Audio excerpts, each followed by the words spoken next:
40 Racewear, makers of the ultimate sim racing shoes and custom apparel designed for sim racing by sim racers. 40 racing shoes are engineered to connect racers to the pedals in a way no other racing shoe can, all the while giving you the comfort needed to complete those double and triple stints. Visit 40racewear.com and check out the latest sim racing products that let you connect to your sim.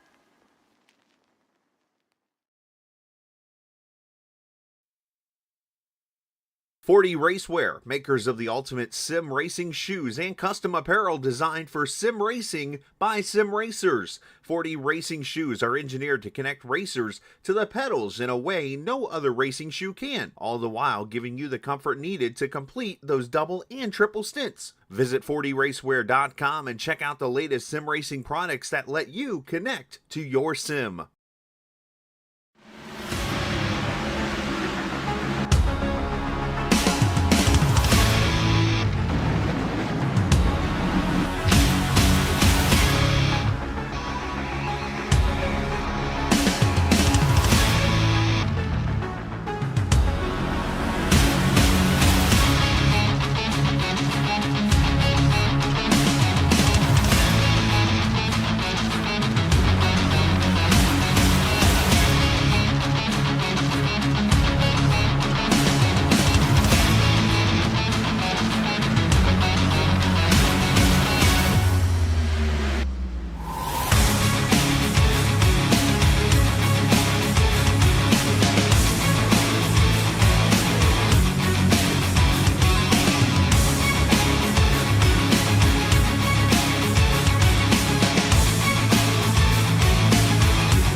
Forty Racewear, makers of the ultimate sim racing shoes and custom apparel designed for sim racing by sim racers. 40 racing shoes are engineered to connect racers to the pedals in a way no other racing shoe can, all the while giving you the comfort needed to complete those double and triple stints. Visit 40racewear.com and check out the latest sim racing products that let you connect to your sim.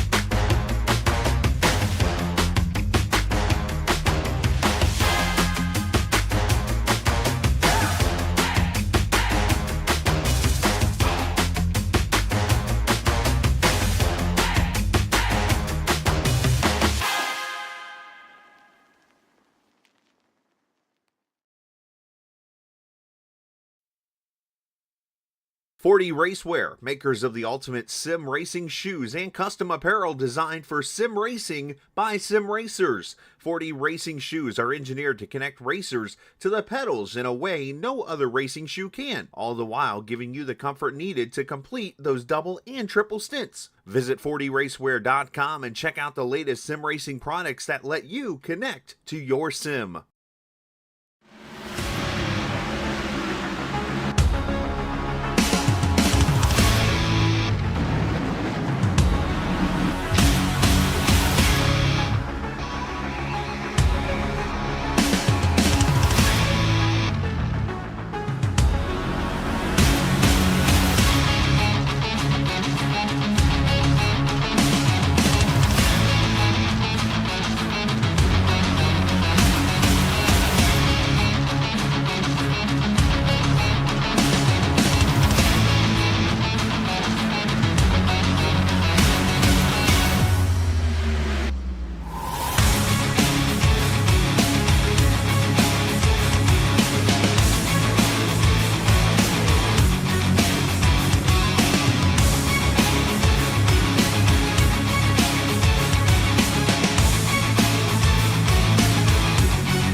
40 Racewear, makers of the ultimate sim racing shoes and custom apparel designed for sim racing by sim racers. 40 racing shoes are engineered to connect racers to the pedals in a way no other racing shoe can, all the while giving you the comfort needed to complete those double and triple stints. Visit 40racewear.com and check out the latest sim racing products that let you connect to your sim.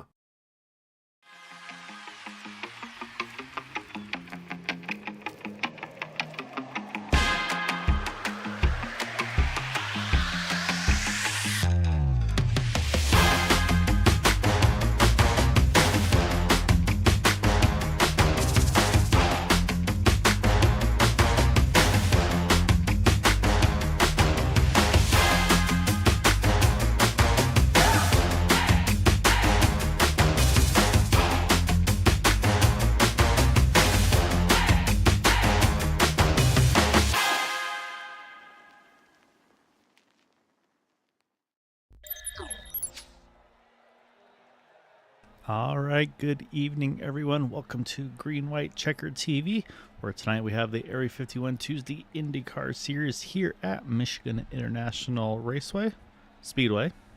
It's right there on the list. Hope you're all having a wonderful Tuesday.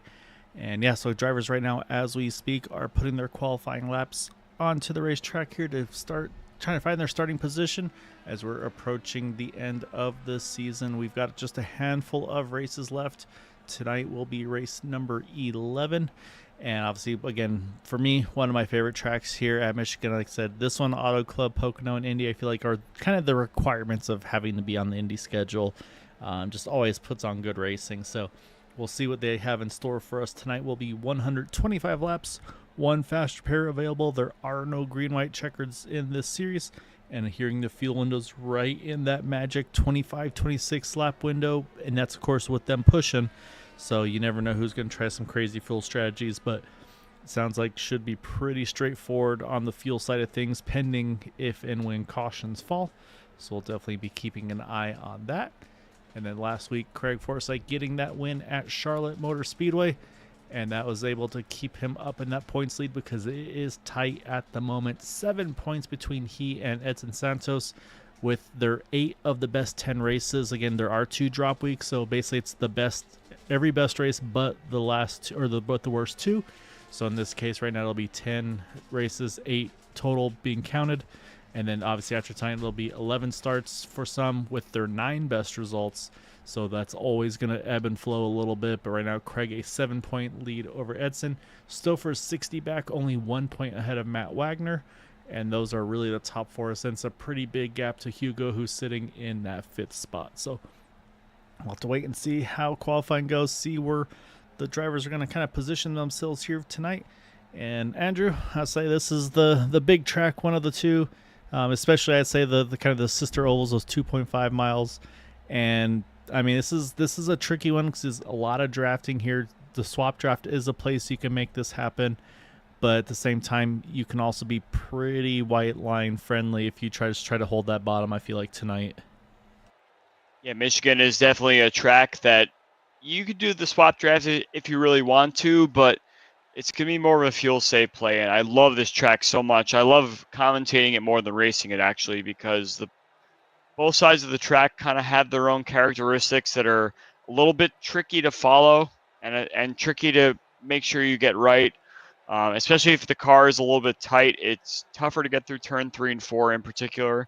And then, of course, that front straightaway has that little bit of a ridge right on the bottom line there. So you're going to see cars that are staying up towards the middle or the top line going down the front straightaway. So I think it's going to be tricky for these guys to make it happen, especially going down the front straightaway. And I'm curious to see how it goes because Michigan tends to be a super fuel save race, and I want to see if the guys go for it. Some of these guys have a bad qualifying session, maybe want to try and make their way to the front, and some of these guys up front might be sweating a little bit. But I would much rather personally be up front here and see how the race plays out. Yeah, and we're going to find that out, and we're going to see if the trend continues on the qualifying side of things, because you can see there Edson Santos on pole here tonight at Michigan. We always joke that qualifying second's kind of his magic spot to get the really good results, so we'll see if the, I don't know if we call it commentators cursing up. We'll see if the trend continues on that one. Great qualifying by Shane Coker to his outside, and then right behind him his championship rival there, Craig Forsyth. So they sit first and third. And there's Matt Wagner fourth, Jim Herrick making the race here tonight in that fifth position, that 40 race where I'll just mention some stuff about him a little later on. Then we got Gary Laverne next to him, sixth, Larry Yingling, Eric Peterson, seventh and eighth, Ryan Kelly, Jeff Heisong there, ninth, 10th. And then looks like the last driver to put a qualifying lap down, and you can definitely see it wasn't a full send lap there for Wayne Campbell. I think just wanted to get a lap on the board. And then a couple guys opting not to put a queue lap down here. Andrew Christopher being one of those notably. And you got Frank Irwin Jr., Hugo Galaz, Eric Schaus, Joseph Morales, and Bill Colley. So I say right off the bat, I mean, again, not a knock to the other guys, but I see Stouffer, Galaz, and Schaus. We're used to them being up front, so curious to see the decision there to kind of roll in the back early. And before I get to that, also big congrats to Eric. Daughter number 2 was born. Mom and daughter, sounds like everybody's doing happy and healthy, so big congrats to Eric and of course his wife, and hope everybody is doing well and attempting to sleep. I guess is the best thing to say. Well, you have a child and then suddenly you show up to race, so things must be going well in that household. if I could say one thing. I did ask about the diaper count, and he said too many. Yeah, I don't want to know, so we'll keep that to themselves over there. But hey, I mean, what I was mentioning before in terms of the fuel save and everything, if we're seeing just over half the field qualify, that shows you right there that starting position really does not mean anything here. So we may talk about the positions gained, positions lost situation that we typically go through at some point during the race, but I think that some of the guys that didn't qualify say, you know what, it's not going to take very, very much effort for me to get to the front if I want to. So guys like you mentioned, Stouffer, Schaus, Irwin, Galaz, who else? Morales. Those guys, if they want to get to the front, no one's going to stop them. So this is going to be a matter of keeping your car safe and see how the race kind of unfolds from there. And this race, like we mentioned before, we've been here in Michigan several times. It can fall into an easy 3-stop race if the drivers want it to be. So we'll have to see what the attitude is. I think that the front guys are really going to try and dictate what the pace is here. So we'll see what happens once we go green here. And, of course, they're letting the pace car get ahead of them so they can start the race. Kind of like a double file, whatever situation it is as it gets to the front straightaway here. Yep, so again, it's going to be upsets, and he's going to control. You could see in the foreground there, he is down and away as we are underway here tonight at Michigan. 125 laps will be our race distance. And a quick update on the Eric Schaus thing is actually on the way the Tuesday Series does the penalty points. He had, I guess, from one of the incidents on previous weeks, basically had to do no qualifying and start the race from pit road. So he should be rolling out of pit road as we speak, which, again, you never know in these races. Could wind up being a good thing. Just sometimes these things get a little hectic, but right now you can see the initial start of this field is very strung out early, and that might be due to the temperatures, Andrew. We haven't mentioned that tonight, as it is going to be right now 85 ambient, 116 degrees track temperature. Will be probably a little bit greasy, but we also know these cars have a ton of downforce. And up front, though, you see Wagner, Coker trying to see who's going to try to control this race. Talk about fuel mileage. Edson doesn't look too upset about being a little further back now in third. I think the way that these cars start, it's very difficult to keep everyone packed up initially, but give it about 2 or 3 laps or so, and you're going to start to see these guys really start to go 2 by 2 down the straightaway, and the fuel save begins. But one thing I do want to point out that's actually interesting, Kyle, I've never seen this before. There was a little bit of a blink situation going on the pace lap there with Ryan Kelly, the 33 car. iRacing sent him to the pits to start from there. I have never seen that before. That's something that might be something new in the features of the download there. It is. It's a new feature, one of the most recent builds. But yeah, I've actually never seen it actually be put to use. Remember that thing you just mentioned, the get-go, about drivers, if they want to get to the front, they can? We're looking at that one right now because he is up 10 spots in 4 laps, and that's Stouffer. That's kind of exactly what I was thinking in my head. I'm saying, you know what, Stouffer didn't want to qualify, but he knows that the cars ahead of him are going to go into a saving situation, whether it be tire save or fuel save.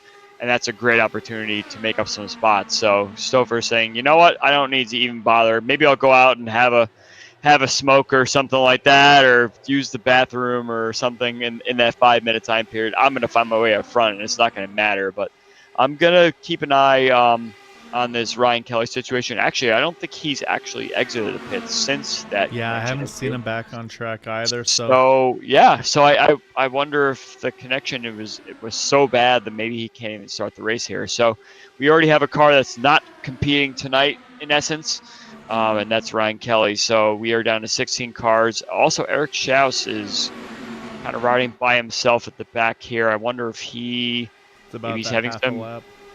Or maybe having some baby issues right now or something, saying, hey, I got to go tend to some real life issues. I had to miss the grid or something like that. But as long as he stays on the lead lap, if there's a caution that comes out, he'll be right back in it again.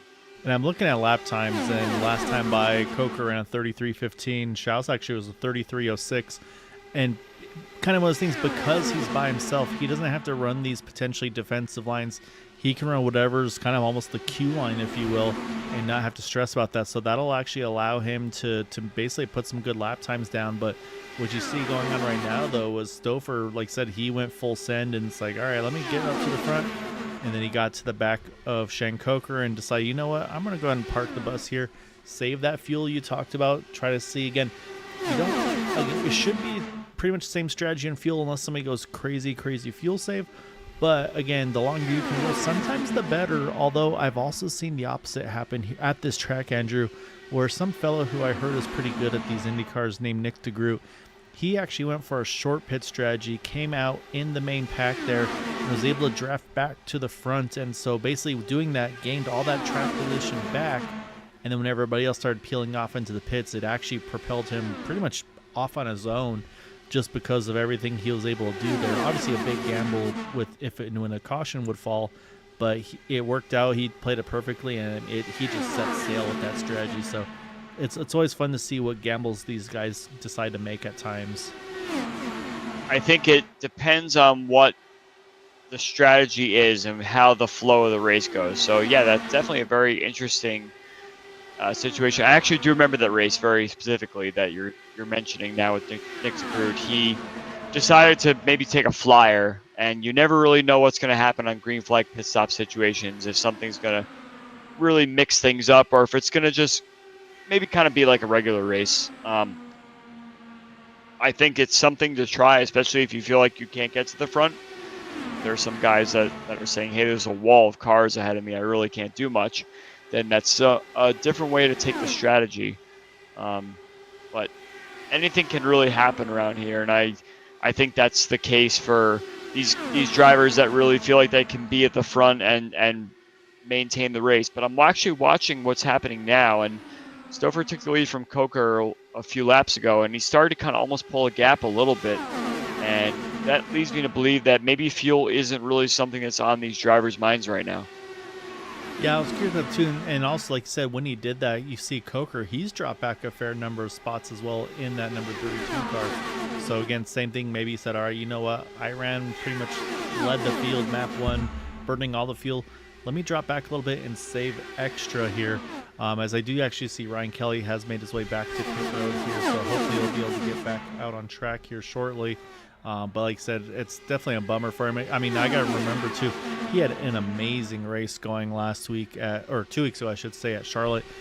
So, I mean, I feel like this season, he and again, teammate friend Larry Yingling, I feel like they've just only been improving as the years gone on. Again, they're kind of more stock car oriented drivers, but love that they hopped in here and are trying to kind of learn and improve. And I've definitely seen big gains out of those two guys. Again, guys that have raced with us here at Area 51 from several seasons ago.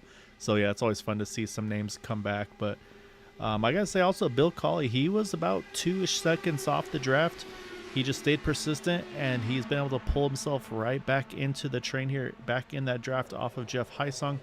So that's a really good job by him to get back in there. And mentioning again, Eric Schaus, he's still gaining on these guys. He was about a half a lap behind earlier. Now he's about the full front straightaway when he comes out of 4 leaders are going into 1. And last time by, he was again 0.3 of a second quicker than our leader, Matt Wagner. So he can run the lines he wants to run. He doesn't have to worry about drivers trying to pass him, maybe changing lanes, because these guys aren't swap drafting to bump the pace of the race up or anything like that. So right now, yeah, I mean, again, he started from the pits. I was able to double check on that, Andrew. So actually what it was he had that incident last or 2 weeks ago at Charlotte. And so on the penalty points system that Craig is working on, the admin team, it was basically a pit lane start for him, and that's why it was actually happening. Although you never know, he may have had to sneak a diaper change in there as well. So, but yeah, so that's what happened with the 72 car. But again, right now, not real. I mean, it's burning a lot of fuel. It doesn't have the track position, but could wind up not being the worst thing to happen here so far tonight. I think that's a dead ringer for noticing that these drivers are doing a fuel save. Not just the fact that the drivers are basically they should be 2x2 if they really were going for it. It seems the optimal line is the high line, but you can always tell if a group of cars are saving fuel, if a car that's running by himself is actually catching back up to the pack again. And you're right, Eric has caught up about 3 to 4 seconds or so.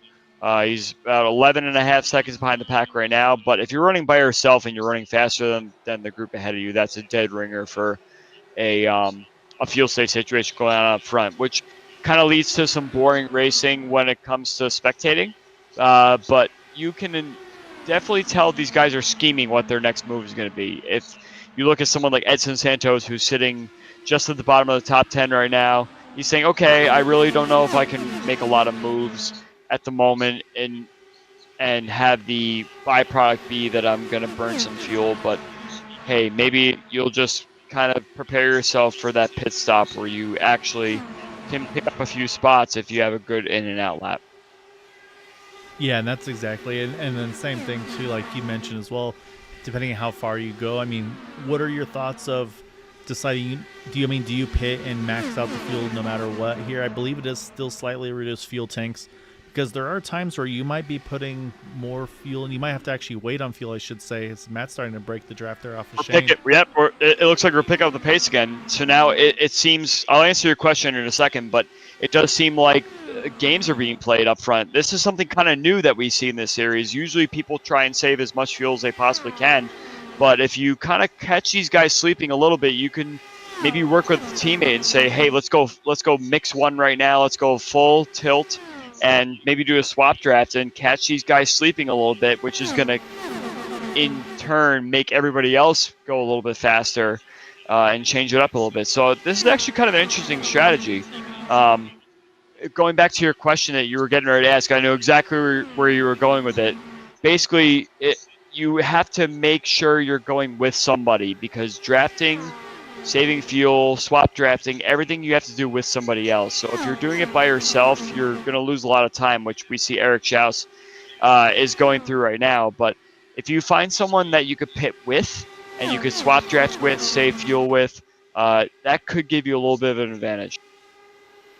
Yeah, so it's going to be interesting to say. I mean, and there we knew Matt was going to be able to break the draft and run away. But what he did do is exactly what you're talking about too, is it's forcing these guys to then go back to map one, chase him back down, and not risk losing that draft. But now, as I always try to spy on the Discord, see if he's working with anybody. But I'm wondering now is maybe Wayne and Matt said, you know what? Let's say maybe even if they're not communicating, they just know based on what each other are doing. Let's see if they start doing the swap draft here in these last couple of laps here. Kind of saying, what you see right here is textbook swap drafting, where the one will pass, they'll go through the turn.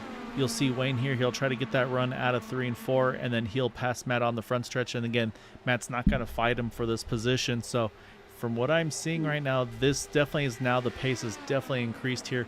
But you can see there, didn't quite work as seamlessly as they were aiming for there, because the goal, again, correct me if I'm wrong, Andrew, but you see what Matt's doing is he's laying back a lot further. He's going to get that big toe down the backstretch. Then he'll enter and clear through 3 and 4. And saying that's what Wayne Campbell needs to do as well, because last time he kind of just got pinned side by side. So you almost have to let that leading car get a couple tenths away, then grab their toe and kind of do that slingshot. That's exactly right, Gael. If you lay back a little bit more, it gives you a better opportunity to go through 6th gear a lot more, get a much higher speed. And that does help the swap draft. But I was I did make a little noise there before because it does seem to be catching some of these guys at the bottom part of the top 10. I've been on board with Edson watching him race for the last few laps or so. And as the pace has been picking up and everybody has to kind of respond to it, some of these guys back here really haven't been expecting it. And you could tell they haven't been practicing dirty air situation because I believe, let's see, it was Gary, Jim, Edson, and Eric Peterson all got very, very high in turn 4 on the last lap. And I think Edson might have touched the wall a smidge, nothing to really damage the car, but it just kind of threw the whole rhythm off. And even though you feel like if you go faster, you may be able to say, okay, I can stay with the draft ahead of me, you also have to take into account the dirty air of the cars ahead. And some of these cars that haven't been prepared for it now have to actually scramble and say, oh, the whole pace of the race has changed now. And you can even see, let's go back to the Eric Schau situation at the back. He has not gained back on the field at all. So these guys have said, okay, let's go for it. We're going to do swap drafting. You find someone up front that you want to do it with. It kind of changes the whole complexion of the race and what everyone had been thinking the race might have been before. Yeah, and you're spot on because last time by he was about 0.2 of a second slower than Wayne and Matt. So it's exactly like I said. So he's starting to lose back some of what he's gained from, again, just the pace of this race. But what's about to happen here is we're about to start lap 25 again. The full Rich, what I was hearing is about 25, 26. We know there probably was a bit of fuel saving going on, so maybe add, I don't know, maybe a lap or two. So, I mean, that probably means 27, 28, I would think. And so now I got to do some quick crude math here, Andrew, because I'm wondering how far does one have to go to try to see if maybe they can pull out one pit stop in this race? It's going to be tricky. It's funny. You said I have to do some quick math. I was doing the math in my head myself. You seem to be a little bit more in tune with the math than me when it comes to situations like this. But I think you're right. I think maybe add a lap or two to the full fuel burn amount. I would say we see these guys in before lap 30. Yeah. And going back to what I said before, it's going to be a matter of pitting with someone that you know you could trust, that you can come out right behind. And because these guys are going full tilt right now on mix 1, looking like mix 1, it seems like they're going to come out and maybe be broken up a little bit on the next stint, which really could set the whole tone for this race if you do the really good pit stop. And that's where it makes what Matt and Wayne are doing here even more critical, because they've got about 3/4 of a second on Shane Coker and Christopher and company. So then you go back even further. Let's say Joseph Morales right now, he's 2 seconds off the lead. So again, we talk about that draft window. It's usually, from what I've always seen, it's about 1.5, maybe even 1.8 if you're stretching it. And that's kind of the window that you have. So, and yeah, so I mean, again, like you said, if you don't get a perfect entry exit, that could cost you the draft. So that's where what these guys are doing, they're stretching this field out. It's going to make it that much more difficult for some guys to potentially hang on to the draft during pit stops, which in that sense is also, and as mentioned, Eric Schaus on pit road. Again, that's that full Rich. Like I said, he obviously was foot to the floor, map 1 the whole way. So he's on pit road now. So that was 27 coming to 28 there for him. So yeah, so there's your rough fuel window. And yeah, so I did some speed calculating, and basically it'd be 31 1/4. So basically they need to do 32 laps somewhere, and then of course 31 as well. So yeah, so basically 31, 32 would be the magic number. And we're on 29 here, Andrew. I think these guys, all that talk about saying, yeah, 25, 26, I think they've kind of all thrown that out the window, and I think they all kind of gained it. We're going to have the first of the leaders coming in right now. And I was going to just mention that it did seem like the swap drafting was actually very much helping the leaders at the end of the stint. And the drivers third on back were really having a hard time keeping up. So I'm curious to see how these guys respond to this. And this is something we've never seen at a Michigan Area 51 race before. So see how these pit stops go. Yep. So you saw Matt's entry looked very nice and clean in that number 6 car. And so, yeah, so he said you want to ideally go in with somebody at the same time. You see teammates there, Craig Forsyth and Christopher, fighting for a position there for a moment. Yeah, so the concern for Matt now is that he's having to pick completely by himself there. It looks like Campbell's going to come in as well. So you can see, also looks like nice and clean. Just got to get low down by that cone right there. The first line there was the commitment cone, as now Craig's going to work on, that was close there with Coker and Forsyth. Looks like he's going to be okay. And now Matt's going to be in that situation. He's going to be exactly what we just talked about with Nick DeGroot. He's going to cycle out with the leaders here. So now he's got to decide, do I stay bottom and just run the short lane, make them go around top? Because that'll make them have to clear him before they can hit pit road. They can't just kind of chop his nose. And then also maybe he can tag on the back of Craig here, even maybe save some fuel. But right now, it looks like he wants to fight him close there. Now he clears barely. So if I'm Matt here, I just stay pinned behind that 99. I feel I can just save fuel because right now you saw the gap that he just pulled there on Wayne Campbell, who pitted. He's now just starting to get out of pit road, build that speed up. So it's all starting to come together here. I'm trying to figure out what.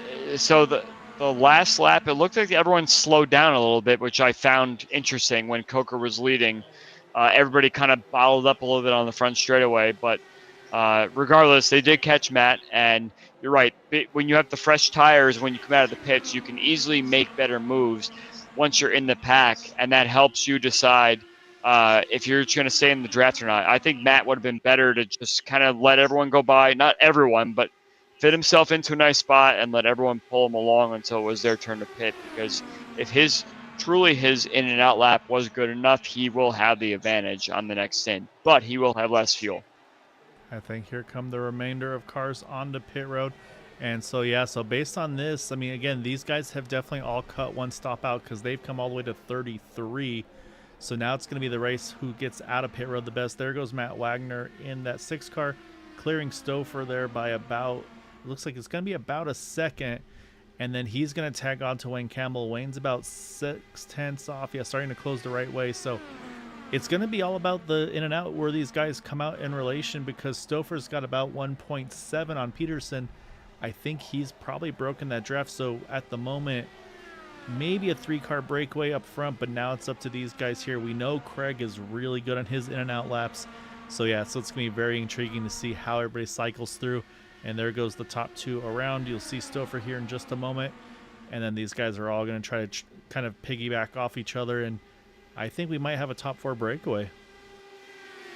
So that's the thing, is those guys pit early. They got the speed off the draft of the cars that pit later, but you're going to have to pay the price later on. So they're banking on some caution, maybe just past midway, that they can make it about, I don't know, 31 lap stints to make it to the end.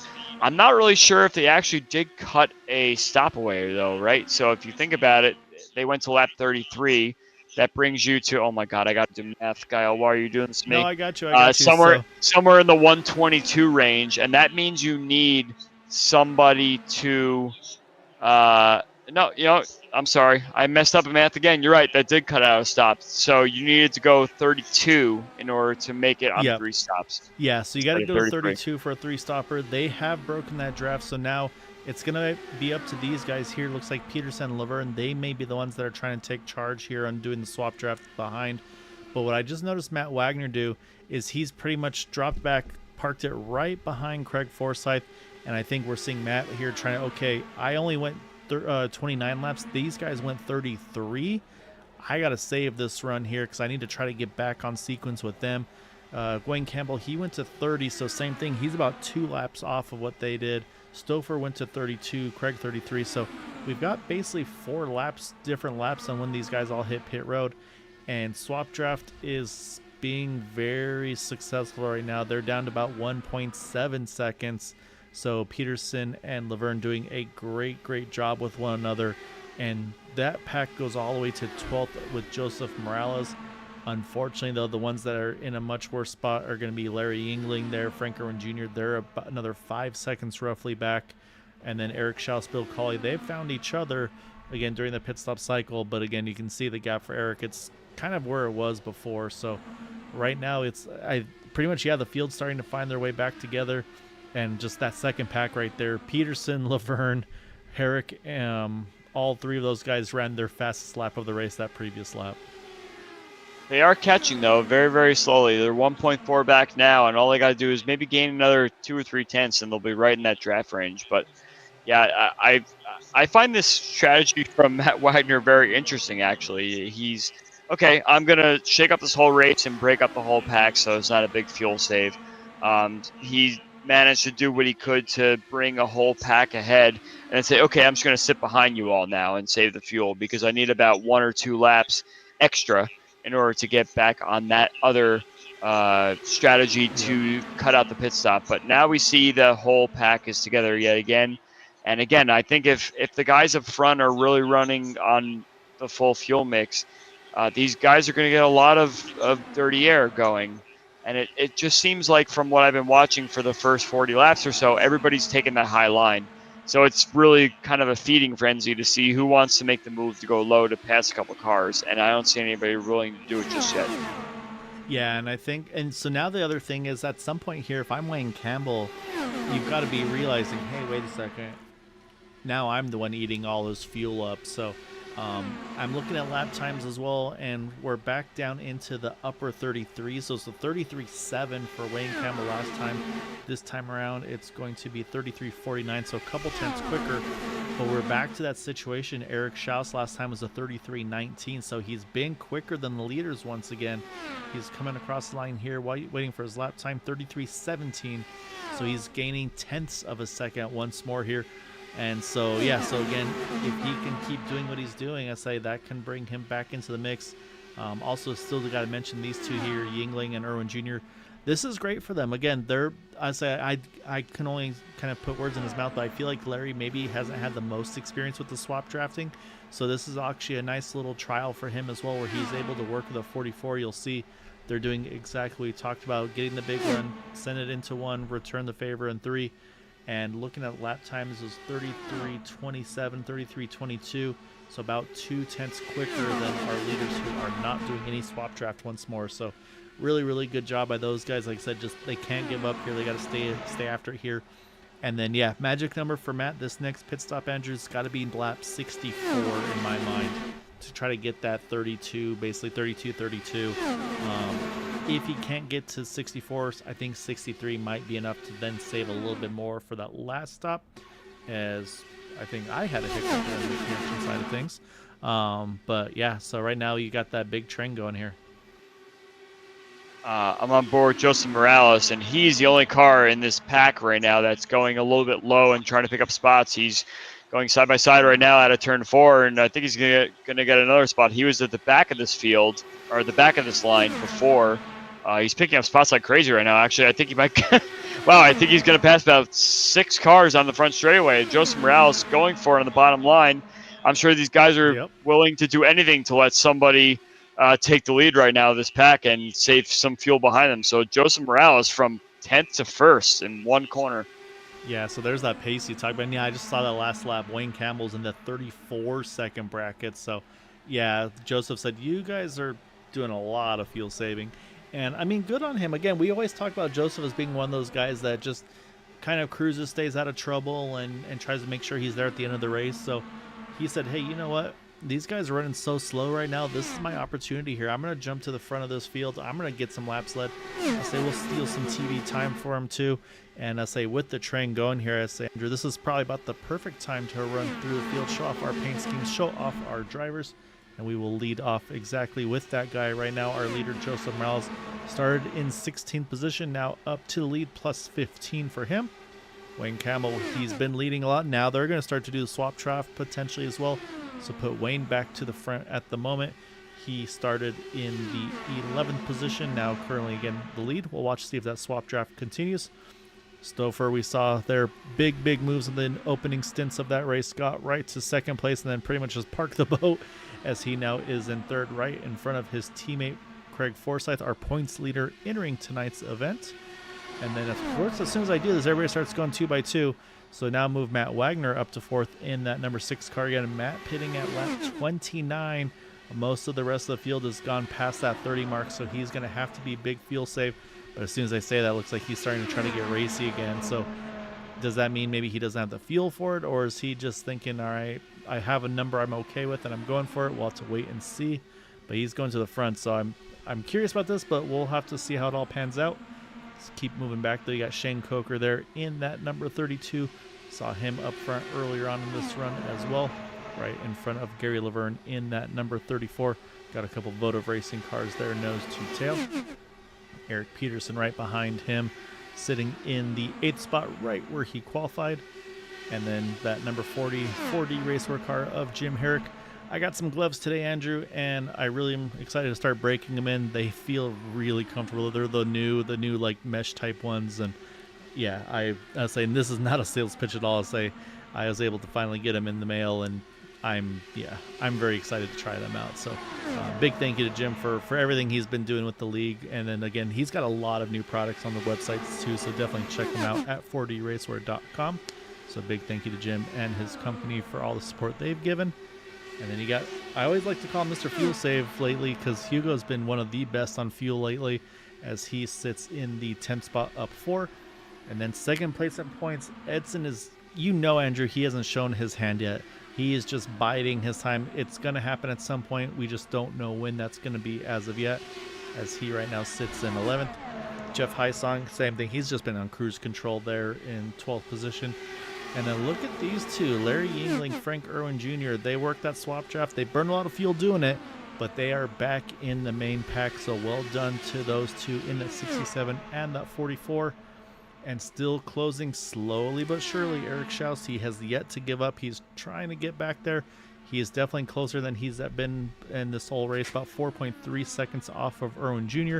And he's got Bill Colley for company right behind him, those two in 15th and 16th. And like we mentioned, unfortunately for Ryan Kelly, had a connection issue, and that has, unfortunately, looks like pretty much put him out of the race this evening. So hate it for Ryan, but I'm going to say hopefully get whatever it was kind of squared away, get him back in the track next time by. But Andrew, that's the field. We got about 10-ish more laps until pit stops here, and we've kind of got back into that single file train. You know, Gael, I need to come with a bigger notepad next time. As you're talking, I was making a lot of notes here that I wanted to kind of break down. Top line thoughts during your whole entire run through the field there. Everybody was in fuel save mode. Everybody was kind of stacking up a little bit, which allowed the back of the field to catch up. But we're right now back into full mix mode. I don't think that Matt Wagner wanted to wait any longer to hold the field back. Him and Wayne took back over advantage on Joseph Morales again. They're running full mix. Everybody's getting into a single file line. I have a counterpoint with your call on Edson Santos there. I think he's struggling big time. I think Edson is really having a hard time trying to figure out where he wants to run in this pack. So I'm a little worried about what exactly he wants to do to make himself get up higher in this race. He's caught in a lot of dirty air. He's going low. He's going high. He's getting close to the wall. He's the only car on the low side as we speak right now. And I actually wonder if Edson may do something a little bit different on strategy in order to put himself a little farther ahead. But it's definitely interesting to see the guys behind like Jeff Heisong, Larry Yingling, and Frank Irwin Jr. They seem to be a little bit more comfortable than Edson right now. So we'll have to see what happens. We're getting close to the pit stops again. We're about 7 to 8 laps before we perhaps see Eric Schaus be the first car to dip in again. I'm ready to see some more excitement in this race. I think everybody's feeling a little bit bored out there right now. What do you think? I'm curious, I say, because there's those drivers that love the strategy races, and Eric's, I mean, look at that. He can see him. He can kind of taste the blood in the water, if you will. The problem for Eric is we're probably going to see him in pit road, maybe even this time. I'll have to wait and see, because he pitted 27 last time around. So we'll see if he can go one more. Nope, here it is right on cue. So again, another 27 laps coming to 55. Looks like a nice, clean entry. So again, that's the other part for him, is if he can keep nailing those in and out laps, he's going to continue to close on the field. But right now, he is at least one of the cars that's going to be stuck making that one extra pit stop pending no yellow. So we'll have to keep an eye on that, of course, too, because I say if and when a caution falls, that's going to completely change the complexion of this race, and it could throw him right back into the fray. So we'll be definitely watching him. Looks like a nice quick stop for him, about 8.53 seconds. And looking at pit lane time as well, 36.90 total time. That's about the quickest I've seen, about 36.50 is for total pit lane time for some of those other drivers. So that's a good in and out for Eric here. Won't quite be enough to get back in the draft. He'll be able to steal a little bit off of Bill Colley, though, as they get back up to speed here. So they'll come together once more. And yeah, so now based on kind of experience, though, we expect to see Wayne Campbell, Matt Wagner. These are going to be the next two to hit pit road. Again, if you go based on numbers, Matt would be around 58, 59. Wayne around lap 60. So now it just depends on how much they've saved. And like I said, I think they got to get to a minimum 61, ideally 62, or I got the backwards. Ideally 63 or 63, 64 is my ideal number for those two to have any chance of trying to make this thing on that one less stop. And back up front, Joseph Morales working his way back to the front. There's some indecision, looks like, going on. Who wants to be how far forward, how far back? Saw Peterson there, just a little puff of dust there off of 4. I don't think any harm, any foul, but a lot of jockeying for position, like I said, right as we get to this pit window. So I think drivers starting to get a little antsy. I agree. I had that same exact take right there. I think people got a little confused. I think the front we're back to another fuel safe situation right now as we see everybody stacked back up again. So it's a matter of something that's a little bit different with these drivers in Michigan this time around as we're playing games up front. We're playing the fuel save. We're going to bring the field back down. Some guys that are sitting 9th, 10th, 11th don't really understand what's going on. This is the time for Edson to strike. If I'm trying to call anybody that wants to move up a little bit and be a little bit more comfortable, Edson's that car, and Edson just keeps hanging back. I'm not sure if he's really got the opportunity to do it now. I just heard Wayne call over the radio he is pitting this time. So Wayne Campbell's going to be the first of the leaders to come down pit road. Too early to make it with one less pit stop here. Yeah, but I say, because it's right on the number again. Lap 30 last time, going to be lap 60 this time. So not enough fuel saving for that number 42 car. Again, we'll keep an eye as the race goes on, but right now, yeah, that number is not going to cut it. As now we'll see how much further can Matt go. As I say, as I was watching there, Joseph Morales, he was entered really low there in turn 1. Looks like he'll be fine. But now I'm watching, you see there a little bit of a weave there from Shane Coker in front. And so, yeah, so it's almost that, like, who wants to blink first type of a situation. So they said, well, to see how far Matt can go, and there's your answer. He's going to come at 61. So, again, to me, 2 laps shy here. Another great entry for that number 6 car, but the numbers aren't there here. And, again, the way he was riding behind those guys, I thought, okay, this is it. He's got the game plan. But then went back out front and maybe just saw, hey, I'm not going to get that number even if I try. So, and once again, you can see Wayne Campbell here. He's about to tag onto the back of that draft, so we'll see what he can do like last time. Eric Schaus tantalizingly close here. So I think he's going to get this draft after this pit stop cycle once the rest of these guys hit pit road, and we'll wait to see where Matt cycles out here. Yeah, unfortunately for Eric Schaus, though, he's not going to be able to get any sort of situation where he saves enough fuel to make it to the end, so he's hoping for some caution right now. But we have got a big stack up now. I don't know what's going on up front, but we're going into mega fuel save mode. I think Wayne is just shot like a cannon through this field. He's coming up through the mid pack right now, and he's come up. I think people may have realized they could make it one more lap if they decided to really tamp it down, and all that did was stack the entire field up big time. So Wayne had really nowhere to go with all the momentum, so now he's back up to the front of this pack again. Actually, I just looked at it too. It won't, again, they'll still need a caution for it, but here's Wayne Campbell. You got to go 2.6 seconds to get to Matt Wagner. So Matt has broken the draft train up here. Because you're right, though, Craig Forsyth last time by, he ran at 34.44.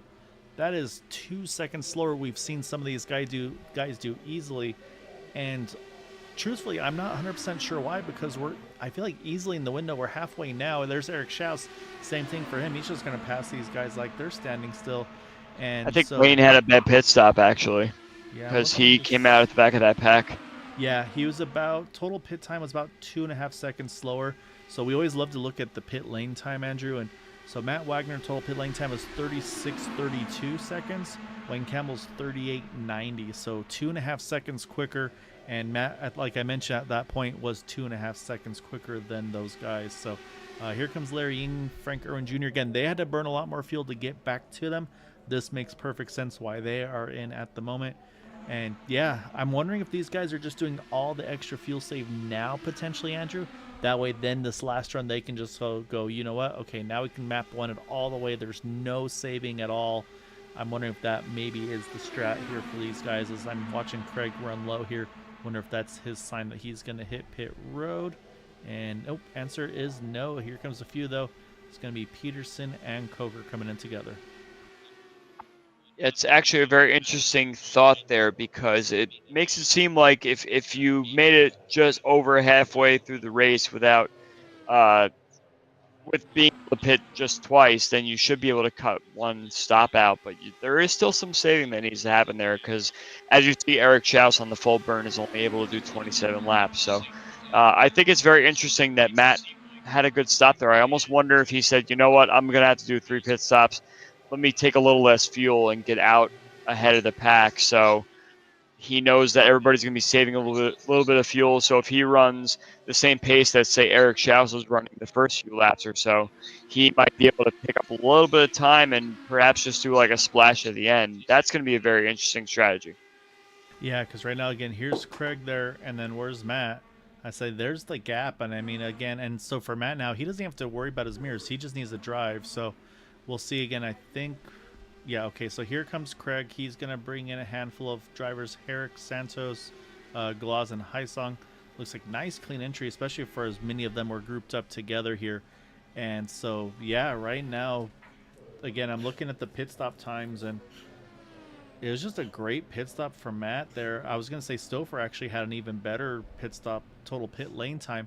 But you'd mentioned they've lost so much time just getting in and out of pit road. Or, sorry, they've lost so much time just in that pack when they're running those 44-plus second laps that's been all the difference right now. So they're going to be forced to probably do some swap drafting to have any chance of getting to Matt. Because there he goes. They weren't even out of pit road yet, Andrew, and he's already cleared them all. The swap draft is going to be Matt's kryptonite, unfortunately. If these guys get themselves settled and start really moving, then they're going to track Matt down very fast. But they are still on a fuel save strategy. They're still going to be doing something to save any bit of fuel they can to cut out that pit stop. So if Matt just keeps going flat to the floor and these guys are doing a little bit of a fuel save / undecided of who's going to lead that pack, I think Matt could win something out here. It's really going to need to be a huge lead for Matt to come in just for a splash at the end of the race, though. But I think it's possible, just based on this pace you're doing all by yourself versus what the guys in this group are doing with the fuel save. Yeah, no, it's going to be very intriguing to see because now, again, it's going to be the same thing where you're going to have a lot of mixed strategies. So you've got Matter Leader pitting at lap 60, Joseph Morales, who's leading that second pack at the moment. Well, now let's go back to Schaus, but those two pitting 54 for Eric Schaus, 62 for Morales, Wayne Campbell's 59. Then you get to the guys that were able to run it long, like Stouffer, Forsyth. They were on the 66, 67 range. Peterson was 65. Larry Yingling, lap 64. And you mentioned, I'm not sure if it's a pit lane hiccup, but you mentioned the difficulties Edson's been having. He's had to, once again, he's kind of just about fallen off the draft, so he's had to really work hard here to get back to this group here, which he hasn't quite been able to get to. But you talked about the fuel burn, so that car there he's going to be full map 1, just having to do everything he can to try to chase these guys back down and not lose that draft to be able to still have a chance in this race. But every lap he's having to burn that extra fuel map, it's going to be just less and less wiggle room he has to try to make it to the end on that one less stop. So he's definitely kind of in between a rock and a hard place at the moment. I'm looking at the lap times that this pack is doing. They're doing low 33s, a couple of cars at the back catching up doing high 32s. Matt by himself also doing low 33s. So he's kind of running the same pace, not getting too much of an advantage right now. But these cars, it looks like they're just going to keep Schaus up front of them. They know he's on a different fuel strategy than the rest of them. So why try and pass him when he could lead the pack right now? And as his tank empties, it's going to be a little bit faster to tow the rest of the guys along to where Matt is. So Schaus is probably just going to lead this pack for a while, and the rest of these cars are going to just kind of hang out behind him. And I mean, after that big move by Joseph Morales, he's sat himself nicely right in that third place spot there. Yeah, no, he's in a great spot here. And so what I want to see if I'm that number 60 car is I want to see Joseph be saving the fuel behind Eric as well. Like I said, he only went to 62. I said the magic number for me was 63, 64. And again, that's just to be able to make it those extra stops. So I think, like I said, we saw 66, 67. I think those are those guys getting just every little ounce they can out of it. And again, so we've seen, so basically at this point, Andrew, to make it to the end, we probably need to see pretty much lap 100, maybe lap 98, 99 with some fuel saving. But I think realistically, lap 100 is going to be the pit lane time, or the pit lap, to be able to make it to the end, full rich to the end, no saving. So I think that's probably what these guys are looking for. So I also wonder at some point, do we see somebody before we hit that pit stop window? So again, let's say like a Craig Forsyth, Jim Herrick, those guys went to 67. Let's say maybe 15 laps before they hit that pit window, say, okay, we can push now and still be able to push all the way to the end of the race as well.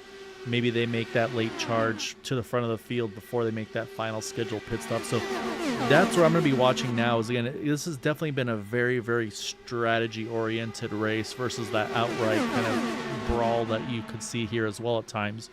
So yeah, so it's going to be very interesting to see who's going to make which decisions when. But you can see right now, I mean, Schaus is starting to drift off of these guys. Even Morales about 4 or 5 tenths of a second off of them. So again, pace is starting to slowly drop here. Matt was about a tenth and a half quicker than Joseph there, sitting in third.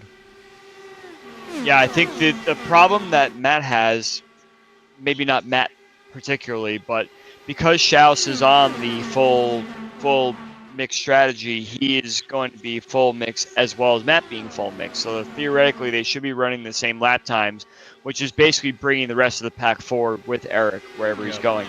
If it was just Joseph Morales and who's that behind him? Campbell? Campbell, yeah. Campbell Stover. Yeah, Campbell Stover. If they were doing a fuel save, they'd be running a little bit slower, which would allow Matt to pull away. So Schaus is kind of Matt's enemy right now on this particular stint because he is running mix one, doing whatever he can to salvage whatever race he can, and he's just towing everybody along with him at the same pace that Matt is going. So I think that it's interesting because, yes, he's going full mix, but everybody behind him is maybe just like a mix or two smaller. It's not like they're stacking up very much right now. So yeah. Once Schaus pulls off, I'll be interested to see for the next 10 laps or so if they decide to pull off maybe one more lap of fuel save extra. The cars that are back around 7th, 8th, 9th, 10th right now are the biggest benefactors because they're getting the benefit of just kind of hanging out behind the car behind them. So I think those cars could possibly be the first ones to dip off, like you were mentioning early, to make sure they make it to the end. But they have to do it with somebody in order to save fuel and do the spot drafts. Yeah, exactly right. And so we'll see. It worked last time. We'll see if it does it again this time. Well, one more time here. We'll run through the field as we're in that middle window before pit stops occur for the potential last time for some. We'll run through the field here as right now our leader is that number 6 of Matt Wagner, all by his lonesome by about 4.5 seconds. Then again, you drop to Eric Schaus there, who sits in second. He started from pit road, chased the field down, but again is on that extra fuel burn strategy in the 72 car. Joseph Morales pitting at lap 62. He's close to making it on one more stop to the end. We'll see if he's able to work the numbers this time around on this stint or not. Wayne Campbell pitting at 59. I do not think he's going to be able to stretch that fuel to make it on one more stop to the end from here. Still full all the way to lap 66. So he is in that top 5 position. Behind him, Forsyth is lap 67.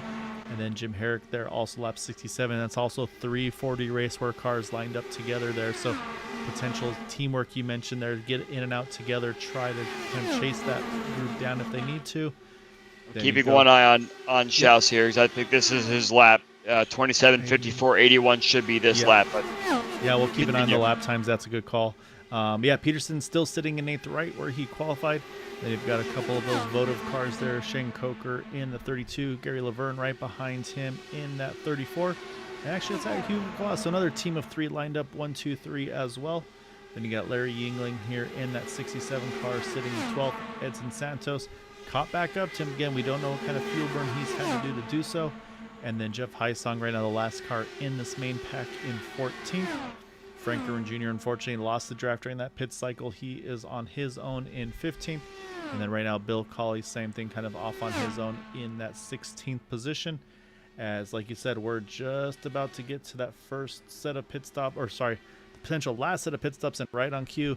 Perfect timing. Schaus jumping on in there, hits the commit line, hits the speed line.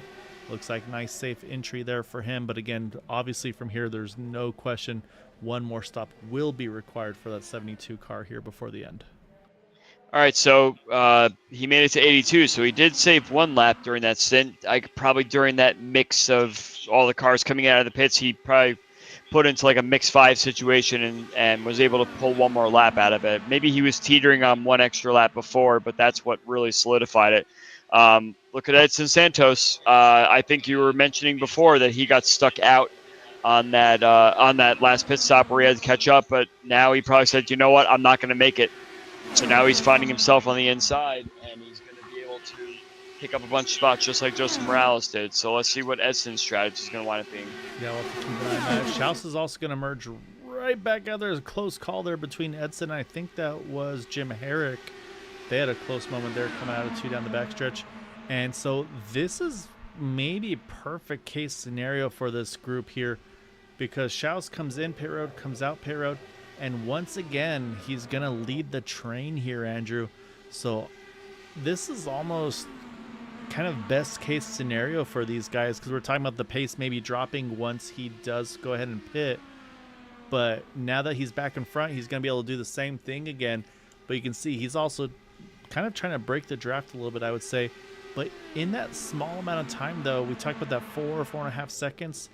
It's up to about 6.7, nearly 7 seconds over that second pack here. So, again, it's not enough to cut out the pit stop differential because, again, we talked about that pit lane time about 36 seconds. So, that's with the 8-second pit stop or so. So, unfortunately, Matt's in a tough spot. Ooh, Craig there. I think that's the first real, I feel like, arrow wash I've seen in tonight's race because, like I said, nobody's really shown their true pace. Yeah. Edson really mixed it up with Jim Herrick and Shane Coker last lap. He got right in front of Shane, and Jim had to take evasive action. So we're starting to get a little bit of action here from some of these guys. I believe now Herrick's kind of popped a little bit to the outside, to the inside of Coker. Still trying to figure out. But, yeah, this group here between Forsyth and Coker are actually really trying to push right now. And Edson's got that high line on Jim Herrick. I believe Matt is going to be pitting this lap, so we're going to have the next round of pit stops going. We're within the 5 or 6 laps or so of these guys coming in, so we're going to start seeing some of this action. Pick up a couple spots here and there. It could give you about a second on track once this last pit stop's done. Yeah, so Matt just hit pit road, as you said, so this will be, unfortunately, his second to last stop. Will not be able to make it to the end. Again, I talked about lap 100 being the magic number for me. So that's him getting the lap 88. So again, just based on that. And I think he could have probably gone longer in this situation. But I think he opted to say, you know what, I know I'm going to have to pit again. Let me just pit sooner. And that way, kind of just get it out of the way. Maybe, again, try to maximize both pit stops. But actually, I think this one's going to hurt him here, Andrew. Because I think he may have overshot his pit potentially.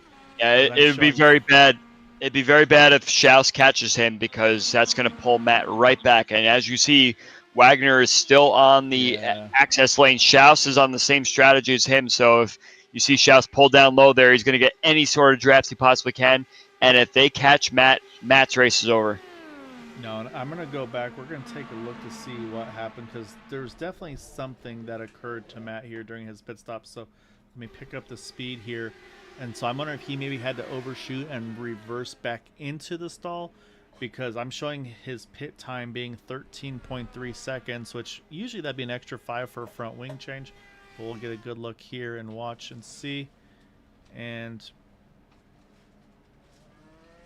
yeah, something, a big delay before the tires pop on there. So that definitely, I mean, that's the telltale right there. And yeah, like you said, I mean, Schaus is there. He's got the draft. So unfortunately, all the gap that Matt had done there to build everything it's up. Kicking off here, Gael. Yeah, we got Forsyth that has now said it's time to go. I might have saved enough fuel. You were mentioning that it may not be him pitting early. He may say, okay, I want to put it into fuel mix 1 and go. They've broken away from the rest of the pack. Campbell has gotten feisty with I think it was Stouffer initially, but Campbell has begun to lose a bunch of spots. Joseph Morales is going to be pitting. they've broken away. I think Forsyth has put himself in a really, really good spot here. Should we stay green? Yep, here comes Campbell on pit road again. We knew that was coming as well, so he's going to be at least. I don't know if Joseph Morales is going to make it. I think he missed pit road. We'll keep an eye. Yeah, he's still in the pack, though. He's still in the draft, so we'll see if he has fuel to keep going. But again, though, I still think these guys need to run a handful more laps. But it looks like the response is happening. I think they're going to be okay. Because and I was saying the big one, too, is Edson. He's recovered very strongly. He said, no, I got to get back up into this mix. So Edson's recovered, reacted. He's jumped back into this pack. Now Joseph does come in, just like you mentioned. And again, though, this is lap 93. It's about 30 laps from here. Sorry, 33 laps from here to the end. I just don't see that happening. So I still, again, realistically, these guys, Matt's going to go all the way to the apron there or below. So, again, not sure that's breaking draft or what was going on there strategy-wise. But, again, for Matt, he wants to stay tail in the lead lap here. And I'm sure Craig's more than happy to oblige because he's going to go back to fuel save, I think, now that the breakaway train hasn't quite gone his way. And for Eric Schaus, Eric's going to be the biggest Craig Forsyth fan right now. Or, sorry, biggest Matt Wagner fan right now, because if there were to happen to be a yellow, right now Schaus would be in that spot to get that wave around. So he's going to be fighting hard as well to try to hold that. But right now, Craig's peeking under Matt here, and I think he's going to get him. So now Eric's going to have to decide, do I get up there and fight with Matt just in case? You don't know if and when a caution could fall. But right now, Eric would be in a tough position here, as now Matt's going to fight back. So now it is definitely getting spicy. Add Edson to the mix here. These guys have waited a little while, though, Andrew, but now it looks like they're starting to throw those punches. I think Edson should be the next one to enter pit lane, as he kind of burned a lot more fuel than expected. Ooh, Coker might have just touched the wall there. It's all kind of kicking off right now. Joseph Morales did make it to the pits. I watched him all the way down there. He definitely sputtered going into his pit lane because he really slowed down a lot. I think he was trying to make it into the pits the previous lap, but somebody got in his way, and he had to kick it down to a very, very low fuel mix. So unfortunately for Joseph Morales, he's going to be flailing around at the back of this pack and unable to make anything out of the day that he was having. Unfortunate for him, but I wonder what's going to happen now and how this is going to impact Wagner and Schaus's race. We are going to see the rest of these cars come in. I think everybody makes it from here with a very, very easy fuel save. So I think this is a time where you want to see like a Jim Herrick or a Jeff Hysong or something like that come in and maybe roll the dice a little bit. I still want to go a few more laps. Like I said, I want to get to that lap 100 mark because I don't want to have to do any little fuel save. I want to basically come out of the pits, go to map 1 and say, I'm not touching this fuel map the rest of the race. But yeah, like you said, though, I want to pit as soon as I'm in that window. I do feel like if you're in this, I should say, if I'm where Craig is, if I'm where Edson is, this is where I want to pit. Here's the big pit in lap. Got a bunch of guys calling their pits. Craig's in real early here. I'm a little surprised by that. He's going to get it nice and clean, but I think he gave up some time on that entry. Great entry as well for Peterson and Yingling. But yeah, I think Craig actually, I don't know if he ran low on fuel or what happened there, but I think that's early to me, truthfully. I think they should be okay, but that might be the little bit of fuel save that you were talking about to make it to the end. So now we'll see how far can some of these other guys go. But that said, props to Edson because he went further than Craig, and I did not see that coming at all. Here he comes. He's going to bring in a couple with him. Add Stouffer, Herrick, Coker. It is a busy pit entry there. Oh, you know, it's interesting that you were calling the go late strategy, so you go full max fuel, but everybody's doing my strategy, which is come in as soon as you know you can make it. I actually, you almost convinced me when you were explaining it how you explained it. You want to come in late so you don't have to worry about fuel at all. But then you're going to worry about tires, and none of these guys have gone mix 1 with their tire situation. So I'm curious to see why people didn't take your strategy, Gael. Well, I got one taker, and I called the Mr. Fuel Save earlier, and he's proven me right once more here. That's Hugo Galaz, because Hugo's right on the back of Eric Schaus, who's right behind Matt Wagner. Again, right now, Hugo, big push there out of turn 2.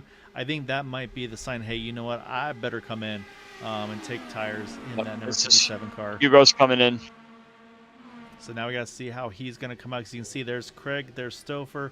And so there's going to be still a good chunk of them in together. So now he's got to get it whooped down. That looks picture perfect by that 57 car. He is the last of our drivers to hit pit road. And again, though, these are the guys. And so, yeah, this is coming to 26 to go. Or sorry, 25 to go. I love where Hugo is here. This is, like I said, this is definitely the map one to the end here. Just got to make sure he hit his marks, look nice and clean up on the jacks already. And then we'll be stalking to see where he comes out in relation to that field.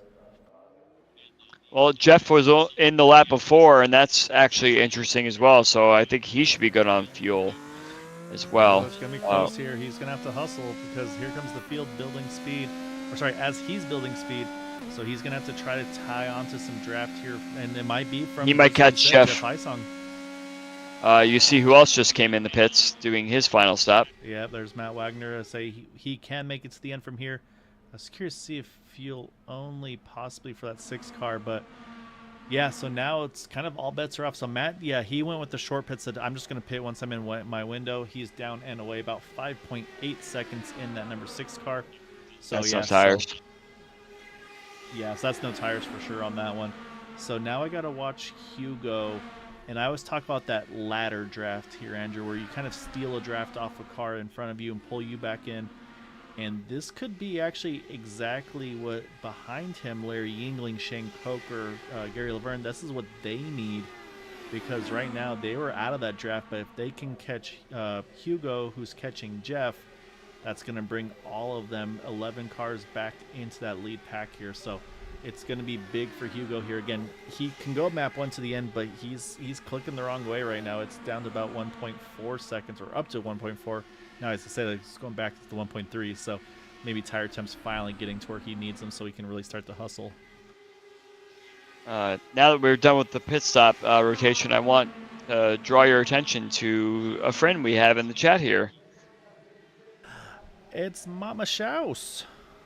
I wonder who's watching the children right now. There's a lot of Shouses watching right now. That might be our main viewership, which is always good to see. Oh no, it's saying, and I say I'm very excited to see you on here, Rachel, and big congrats to you and Eric and Big Sister and all the family. I say super excited for you all. I know you guys waited to have it be a surprise to find out. So yeah, I hope you're doing well. Hope recovery is going smooth. Say, unfortunately, Eric was a little naughty in some previous races, so he had to start from the pits, but he's been clawing at it to get back up there. And yeah, I mean, Andrea, say she's been one of the viewers here at Area 51 for the longest time. Say, at one point we were able to kind of switch her over from Mrs. Shouse to Dr. Shouse when she got her doctorate degree, and so yeah, so she's been here for a long time supporting Eric and the league, and so yeah, super excited, super happy for that family.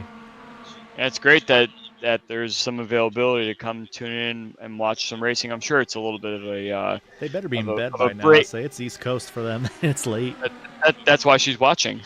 But I think it's good that kind of escape reality a little bit too. Just turn on some racing and say, you know what, I'm gonna just kind of like zone out and hope that I see some good stuff, and listening to our soothing voices, which is always fun too. That's exactly it is. Let's say where Andrew, you and I are the best way to get kids to go to sleep. Like, okay, I give up. But no, so yeah, right now the strategy, like I said, it's all kind of played out right now. We can confirm Hugo has gotten back up to Heisong, which again, that's Brock, Campbell, Coker, Laverne, Yingling. So that leaves us 11 cars back in the mix. Unfortunately, 2 that have fallen off that pack we talked about. One of those is Eric Peterson. And I'm looking at his pit lane time, and it was that last stop. Something happened, not on pit road, or not on his pit stop, but on pit road, because it was 40.4 seconds, so about 4 extra seconds than we're used to seeing for the regular, kind of for the average pit time. So unfortunately, he's in a tough spot here. So he's going to, unfortunately, kind of have to hope there's a little bit of shenanigans afoot to get him back in the pack. And then Matt Wagner is, like I said, unfortunately, he's the one that's trapped a lap down as things run with everything that has gone on for him. Again, but making that final pit stop ready. So there's still a couple more that will have to pit to the end. That will be Eric Shouse, we know for sure, Wayne Campbell, and of course now in the situation, Joseph Morales, Frank Irwin Jr. as well. So right now it's I'm curious to see. Do you think these guys are going full rich? Because I mean, they're back in the 32, so I feel like the pace is back. I know Hugo Galaz is, and he's put himself in a really, really preferential situation right now. He's got the best tires. Uh, he knows he's good on fuel and everything. Now it's just a matter of picking your battles and picking where you can actually get an advantage on someone. So it looks like he might be making a move right now. That's Matt Wagner on the inside there. Gets very close to Schaus. But yeah, I think if Hugo just kind of times his moves right, he will have better tires than everyone and a better opportunity to run full mix and not really have to worry about what his fuel situation is. So as long as the door is open for him, Hugo could find himself in a really, really good situation here in about 11, 12 laps or so as we get to the end of the race. Yeah, and that's you just saw right there. He was just able to sneak by Erica. Say now he's got Matt in front of him again. Matt is a lap down, so saying again, Matt's not obligated to roll out of the way or anything like that. Say it looks like he actually is going to do exactly that though, and again, that's just respect being given. And say Matt knows, okay, I need something bad to happen for my race to have something good happen. And so he said, all right, I'm just going to make sure I stay out of trouble and keep this car in one piece. So, and yeah, just like you said, I'll say Rachel's watching with the littlest one as we speak. So, yeah, like I said, super, super happy for you all. And yeah, we'll say Eric's going to need a little bit of luck here to get back in it. But I think so far he's been good tonight. So say hopefully he'll get that naughty penalty out of the way and he'll be able to qualify and do his typical running up front for the remaining races. But yeah, I mean, again, Eric's always got something going on, as he always makes it exciting for us to watch in that Hot Wheels car. So, but what I was looking at here, Andrew, look at the top three right now. It's going to be tougher for Edson and Hugo and company because you've got a 40 trio here to kind of controlling these top three spots with the 99, the 13, and the 40. And as soon as I say that, Hugo's like, yep, I got to try to find a way to break this up here, as he's going to try to jump to that inside line here in one. I think it's Edson actually. Hugo tried it on turn 3.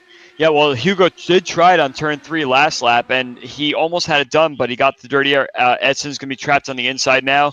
Hugo's going to pick up a spot right here.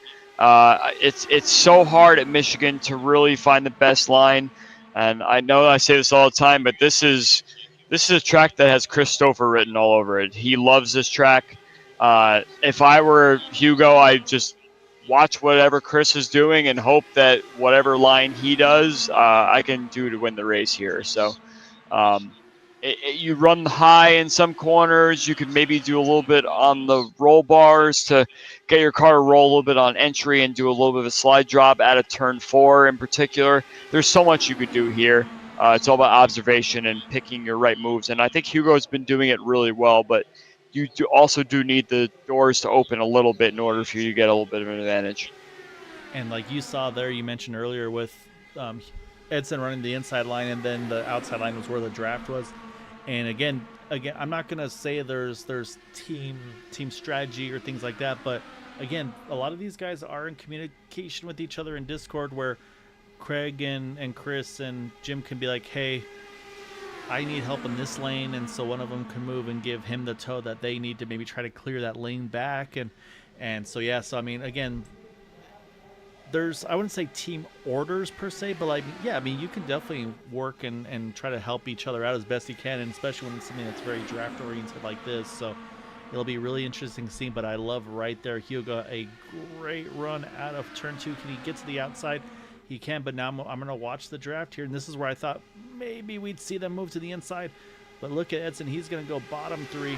We'll see who can get that clean air and keep the momentum built up, a little bit of maybe some net code contact.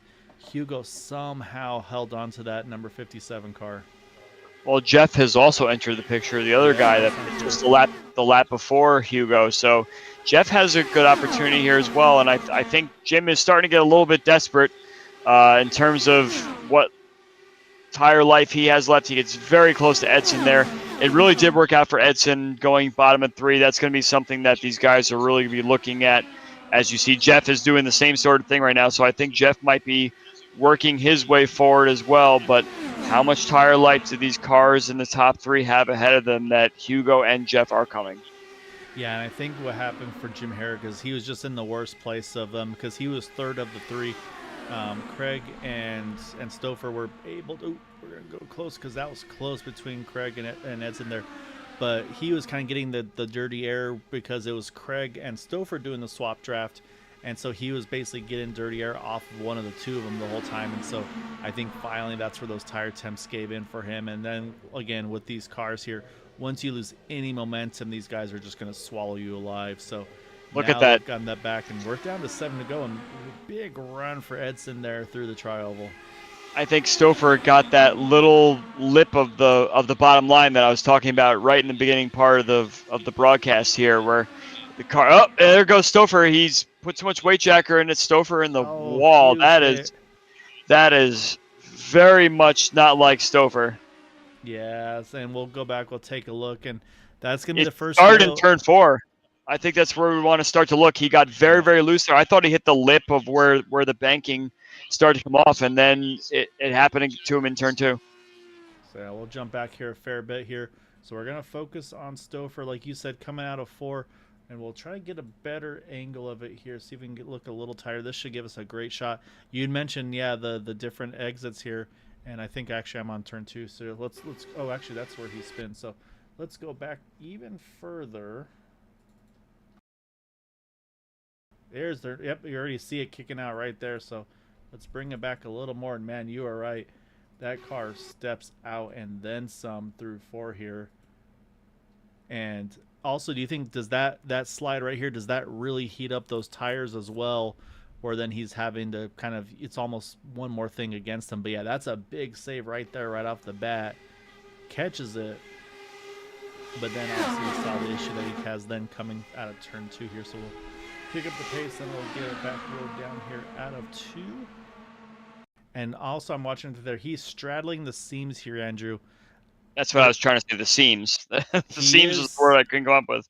And yeah, there is a slight banking difference between that bottom and the middles, or the second seam. And yeah, it just completely steps out at that point. Unfortunately, nothing he can do. He's just going to be along for the ride. And unfortunately, that ride is a big, big hit to the inside wall here. And again, this is where it's, oh man, just to make matters worse, just launch up in the air into the tires there.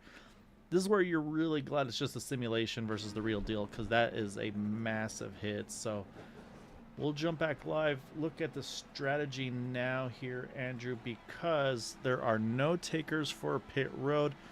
Who was ahead at the time of yellow? Answer is going to be Matt Wagner getting back on the lead lap. Unfortunately, that will keep Eric Schaus still trapped that one down. So unfortunately, the miracle podium I don't see happening here, but we're going to probably have, maybe not quite, but pretty much an unofficial green-white checkered on this one here, Andrew, because we're going to be 4 to go. Well, I think we'll get to 1 to go on this time around, so it'll be 4 to go. We'll restart with 3 to go. So yeah, I think it's basically going to be kind of a green-white checkered here on this one. So, but this is it. This is going to be the final restart here. Craig's got the lead. He's got Edson again, our top two in the championship, nose to tail. Hugo's got the fuel. Everybody's got the fuel now because everybody's saving any extra drops they need to. But yeah, so now it's just going to be that outright brawl to the end. And we've always talked about that. Sometimes the leading spot's a bit of a sitting duck on these restarts just because of how big of a draft you can get. So strategy is going to be big here. This is their only restart, so there's no practice of what they got to do on this one. I'm just curious if you can implement some sort of like flashing lights or like sparkly stuff that when a race actually is a green-white checkered race, because that would be pretty cool. Because we always have to, make a caveat that we're at the IndyCar series where there's no green-white checkered here, but it's going to be happening this race. So light up the light up the channel for everyone to really enjoy what's going to be going down here. But yeah, I would say that even though Hugo and Jeff had the tire advantage initially, it's all been equalized now. They've all been out there for about 30 laps or so. So really it's going to come down to whoever has the cleanest air. And the cleanest air right now is sitting with Craig Forsyth. So Edson's going to have a little bit of an advantage with the draft and everything. And it's just going to be a matter of if the guys behind him can sort themselves out and get themselves in a position to put them in a favorable clean air coming onto the white flag. I think we're in for a banger here. Let's see what happens. Yeah, so I want to see them get to that white so they can race it out. We got a couple gamblers as well. You know we always love those. Shane Coker, Larry Yingling, Joseph Morales. All those drivers went ahead and pitted at that lap one, that caution there. Matt Wagner did as well, but again, he's going to be behind a handful of guys. So these three, once those temperatures get up to, or tires get up to temp, and then be able to get that grip, we'll have to watch these three as well. Can they maybe work something, or is it going to be the tire temps cooled back off for Craig and Edson and company? So now again, Craig's going to have a tough job here to find a way to keep Edson behind him. Again, letting that pace car sneak away here. But again, Craig's going to be watching his mirror because you can see there's still a pretty decent gap between him and that number 20 car. And he's not going to want to let that 20 get a big head of steam on him here. So he's got to play this right here. And again, this is the only attempt here because of there are no green white checker. It's kind of the unofficial one. So he's just got to wait and see when is Craig going to go. The answer is now. And he's going to try to break that draft, run that shortest line. And you can see it's about 0.6 of a second at the restart here. We'll see if that is enough for him. And we'll have to watch Hugo as well. Can he make a move here as we are 3 to go? This is the best time for Hugo to make a move. He has arguably better tires. He's left the car ahead of him exposed. He has an opportunity to draft. If I'm Craig here, yeah, you keep him side by side just like that. You do exactly that, and Edson has left himself exposed and put Hugo in a situation where he could take the outside. Craig really is best to come up to the high side here and not give an opportunity for the draft run. There it is. Looks like Edson's going to take the outside. Forsythe's going to be swallowed up. We're 2 to go right now. Everybody else from third on back's catching up. It's going to be a very, very big last lap here for a lot of these guys. Yeah, Edson able to clear. He's going to have the inside line now. So Craig's going to have to see, can he get to that middle lane? Because right now Hugo's there. He's got nowhere to go there. And I think, like I said, he maybe needed to try to work both lanes. But again, it's easier to be said when we're sitting up here up top with everything. And it looks like they will. Careful on that bottom line. Yep. Going down that straightaway, there's that little bit of a banking there. It could really unsettle the car like it did for Stouffer. If you pin the car down the bottom line, it's going to be very hard to hold it down there. Ooh, yeah, and you saw right there, I think Edson had a little wiggle, had to chase it up the track there a bit. So now it's all about the momentum. Could it be Edson? Could it be Hugo? Will it be Craig? Craig's a big run here down the backstretch. I don't think he can clear. Now it's going to be all about the momentum. We might add a fourth car here, Jeff Heisong, as we come to the line here. Peterson caught the wall out of turn 2. Unfortunately, we're going to go 4 wide coming down here, but it's really going to be the inside that has the line, so I think this is Edson's race. Yep, Edson gets the win at Michigan. Hugo looks like we'll bring it home in second, Craig third, and it will be Jeff Heisong grabbing that 4th position. And great run by Jeff there at the end to take that outside line. That's the best way to go about it. Not a lot of room up there to get the run, but it's worth a try. Yeah, no, really, really good job by that number 20 car. Like I said, he's able to work the restart just to perfection there, and he is going to get the win. We were worried about him early, and he definitely was able to show that he, like I said, he maybe didn't show his full hand until the very, very end, but did a great job. And again, it's tough as a leader in these cars. You just know that draft is going to be so big, and I don't know enough about this stuff to say what could have, should have been the right move. To try to find any way to hold off that 20 there on that restart.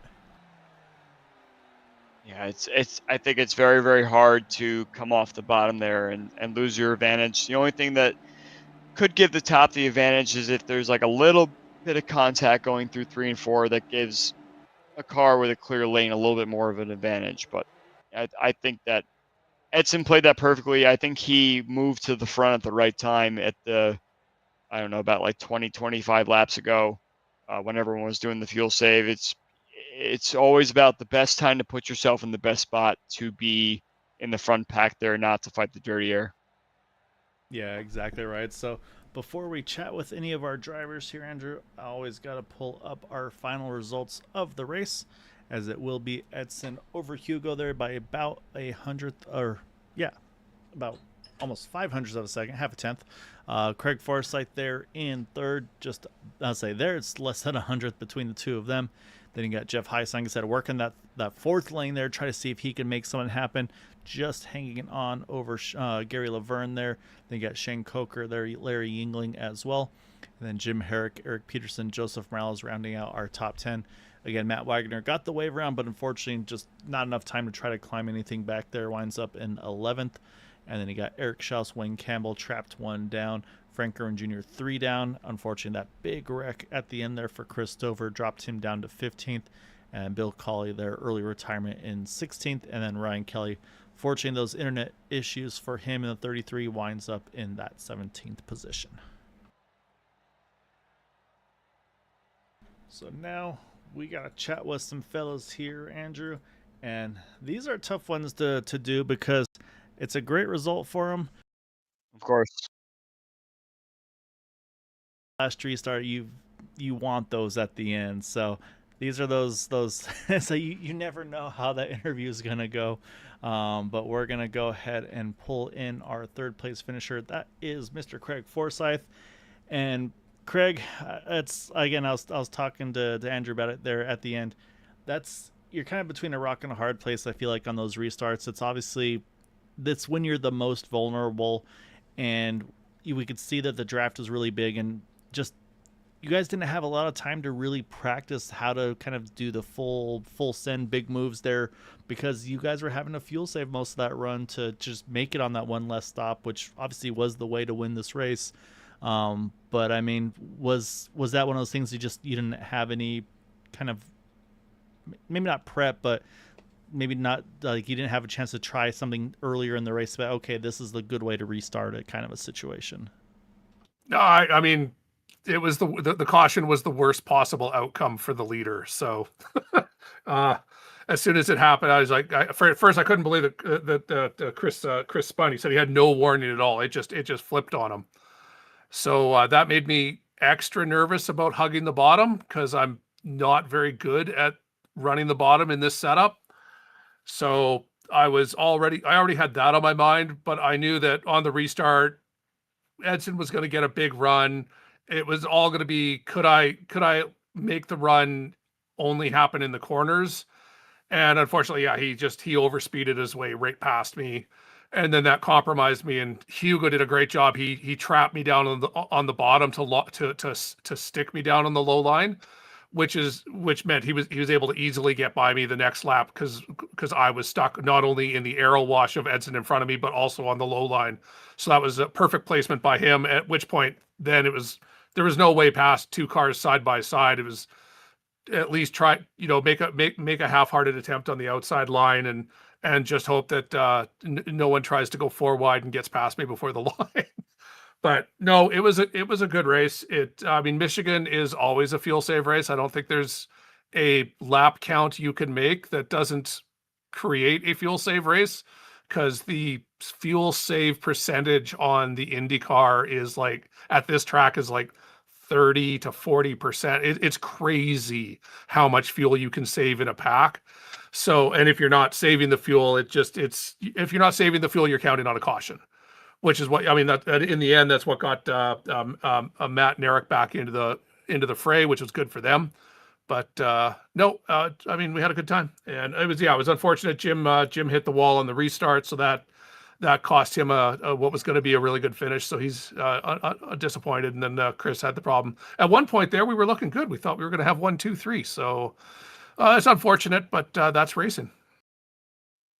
Well, I'm going to dispute your fuel save claim a little bit here, Craig, because I saw something in this race tonight that I had not seen at Michigan before, and to me it seemed like there was fuel saving, and then all of a sudden one lap the leader's like, okay, we're going for it now, and we're going to drag everybody along for about, I don't know, 15 laps or so, and then slow the field back down again. And I saw that happen at least 4 times during the race, where you were doing a fuel save clearly as cars in the back were starting to catch up, but then all of a sudden the pace picked back up and everybody was doing that. And I feel like it might have been games played by the leaders, which is fair play to them, not trying to dispute that at all. But did you feel that the pace was being played with at any point during the middle part of the race there, where you're like, oh no, suddenly we're going now. How does my fuel save and my calculations work? And did you have to really be on top of what your fuel situation was at multiple times during every stint? Well, for the fuel save, I was counting down to when it was gonna, like, all I knew is I needed to make a number that meant we would go in with 28 to go.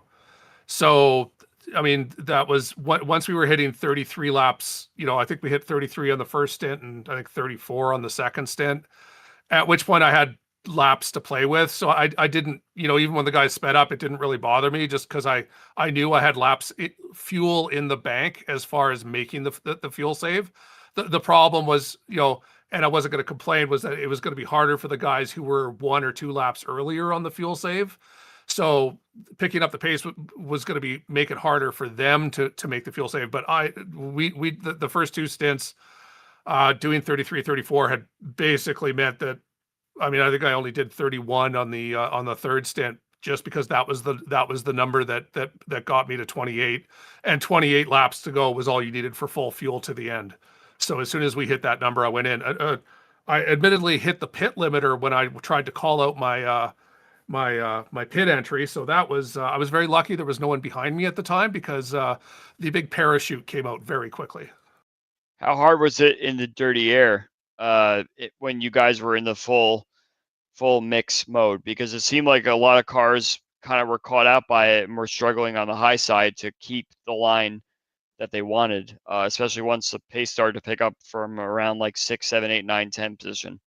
I think that's just because, as you said, the guy that hadn't had the practice in it. I mean, even as I said, the aero wash trying to hold the bottom line in the as the second car on the bottom line was impossible. So I can only imagine how much worse it was back in the further, once the speeds were up enough that we were starting to put stresses on the tire, especially when at that point we had 23, 24 lap old tires. Yeah, like Andrew mentioned, there's a couple times where it seemed like the leading group decided it's like, okay, let's crack the whip. I think Matt and I believe it was Wayne Campbell were the first to say, okay, let's try to break these guys away. Obviously, you guys were able to grab back onto them, which then, again, kind of put them in a tough fuel situation. But then, yeah, that final pit stop, I mean, again, you unfortunate say, fortunately, I guess I didn't catch the pit button there, but there was a point prior to the last pit stop where we saw you kind of jump to, it's like, okay, it's go time. And then you saw kind of everybody scramble. And was that basically where it's like, okay, I'm going to make sure, like, I'm going to basically go as soon as I know I can get to the window to go map 1 to the end, I'm going to push before the final pit stop just to see if maybe I can catch a few guys off there? Yeah, well, that's because I was aiming towards 28 laps to go. I think it was with 38 laps to go, I realized I had enough extra fuel saved that I could just throw it into map 1 to push and still make 10 more laps. I think, in the fuel save, I was going to have 14 more laps, but I didn't need the extra 4 laps of fuel.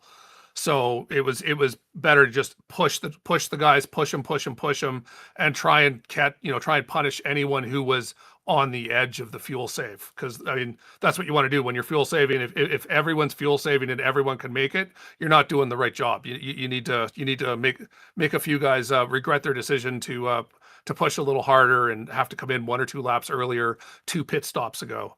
So yeah, once I knew I was heading towards that number, we picked it right up.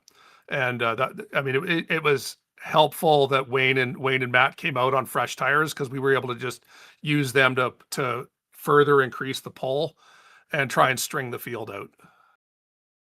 Well, you guys did a really, really good job. Like I said, didn't quite end how you wanted to. Obviously, we mentioned, like you said too, we were watching at one point with you and Chris and Jim. They're running the 1, 2, 3, and it seemed like, unfortunately for Jim, just I think kind of the dirty air being in third may have got that car just a little bit unhappy there at the end, prior to the yellow, of course. So yeah, I mean, it's still a great effort for you, like I said, to grab the podium. It looks like you and Hugo, or you and Edson, I apologize, are planning on pretty much trading shots here at the end and try to get that title. So it's going to be fun to watch you both fighting out to the end. So before we let you go and debrief with your team, always got to give you the floor. Any thanks and shout outs for that podium this evening? Yeah, I got to thank Jim over at 4D Racewear, sponsor for the car, sponsor for the league, all-around good guy. 4dracewear.com. Get your shoes, get your gloves. The race shoes are awesome. Also has socks now. Socks with rubber on the bottom of them, so they're sticky and grippy. They sound awesome. The whole team. Chris was here tonight. I mean, he was on for the win. Really, just if not for that snap spin, I think it was Chris for the win. He had the better lane at that point when he decided it was time to go. So, I mean, everyone at Area 51, thank you. All the drivers coming out. I look forward to the next couple of races. Unfortunately, we are missing the next race at New Hampshire, so that's unfortunate. But holidays call. And you, Gail and Andrew for doing the broadcast. We love everyone, and I look forward to seeing you guys in November. All right. Well, I'll say definitely we'll miss you on the next one. I'll say, well, you got to add me. You can adjust the schedule if you need to. We won't say anything. That would be pushing the scales, and I would never do that. I'll bite my tongue on that one for a certain real life racing thing. But anyway, but yeah, Craig, great job tonight, man. Look forward to seeing you back on track, hopefully sooner than later. But otherwise, have a great, safe holiday, and look forward to seeing you for those final couple races, sir. You betcha, guys. Stay safe. Take care. All right, let's jump one position forward. Words are hard. And that is going to be the number 57 of Hugo Galaz grabbing the runner up this evening, Andrew. And I was pulling the stats because I was like, I know we've had Hugo in a few times here. He had mentioned before that he kind of didn't think that like how hard it was to get here. But he got that third at Gateway, and then he's got a second at Auto Club, a second at Milwaukee, and then another second here tonight at Michigan. So I'm seeing flat ovals and the big 2.5 mile ovals. I say they're very different tracks, Hugo. I say, but are those your favorite ones, or how's this working out for you getting these great finishes at these two types of tracks? Hi guys, good night, Andrew, Gal. And I like in general the tracks over 2.5 miles. The short tracks, I don't like sincerely. But Michigan or other tracks, 1.5 miles, I like in general. Yeah. Yeah, Hugo, it seemed that your strategy was mostly just to hang in the pack and save the fuel and then really go for it at the end there. So, how hard was it for you to come through the cars that you knew had worse tires than you, trying to pick up those spots there at the end? It seemed like you picked up a bunch of spots around 9th, 8th, 7th or so, but then when you got to the top 5, you had to really choose your line in a perfect way. So was it difficult to do that? Yeah, well, in general, I was able to save fuel well, but maybe I should have managed my tires better. Uh, I was I don't know the word in English, but uh, my tires. I spent the tires a lot of Use too much tires, basically. yeah, too much tire, yeah, in every stint. I think I need better in that pardon. Sorry.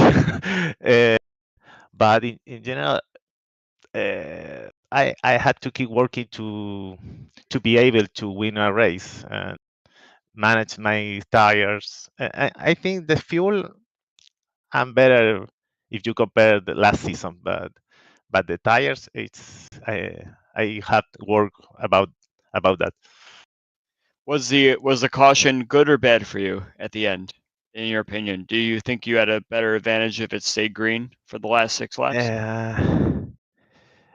I think it was not good it wasn't good for me because I was with a lot of fuel. I was in Mach 1 in that moment, and with the I think I prefer the last 5 laps in green flag. Sorry. Yeah, I think guys, like I said, we were saying, Andrew, I think a lot of those guys that were in those positions were definitely hoping that it was going to stay green. But again, I mean, Hugo, you did a great job though to be able to, like I said, to grab the spot from Craig and then give yourself a chance there going after to Edson to try to get that win here. And I mean, I mentioned during the broadcast, we always joke that Craig is Mr. Fuel Save, but you're starting to steal those laps away from him here. So he's gonna have to keep an eye on those fuel mileage races to watch that number 57 car, because you've been running the numbers great, and like you mentioned, you were able to pit the latest and then go map one all the way to the end, and it was a really, really good run. And I'm the same as you. I like these big tracks. I have the most fun on those, and whenever I watch these races, I'm like, man, I want to get back out on track, do these with you all. So yeah, great job tonight once more, sir. I say, looking at the points, you are still sitting in 5th. You're creeping in a little closer to Matt there.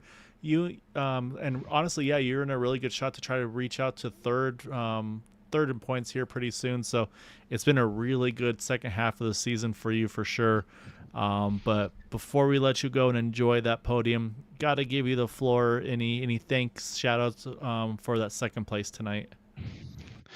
Well, thank you, Gael, for your words. Yeah, well, greetings to my sister who had her birthday yesterday, and well, but to body team, Shane and Gary, they helped me for this race also.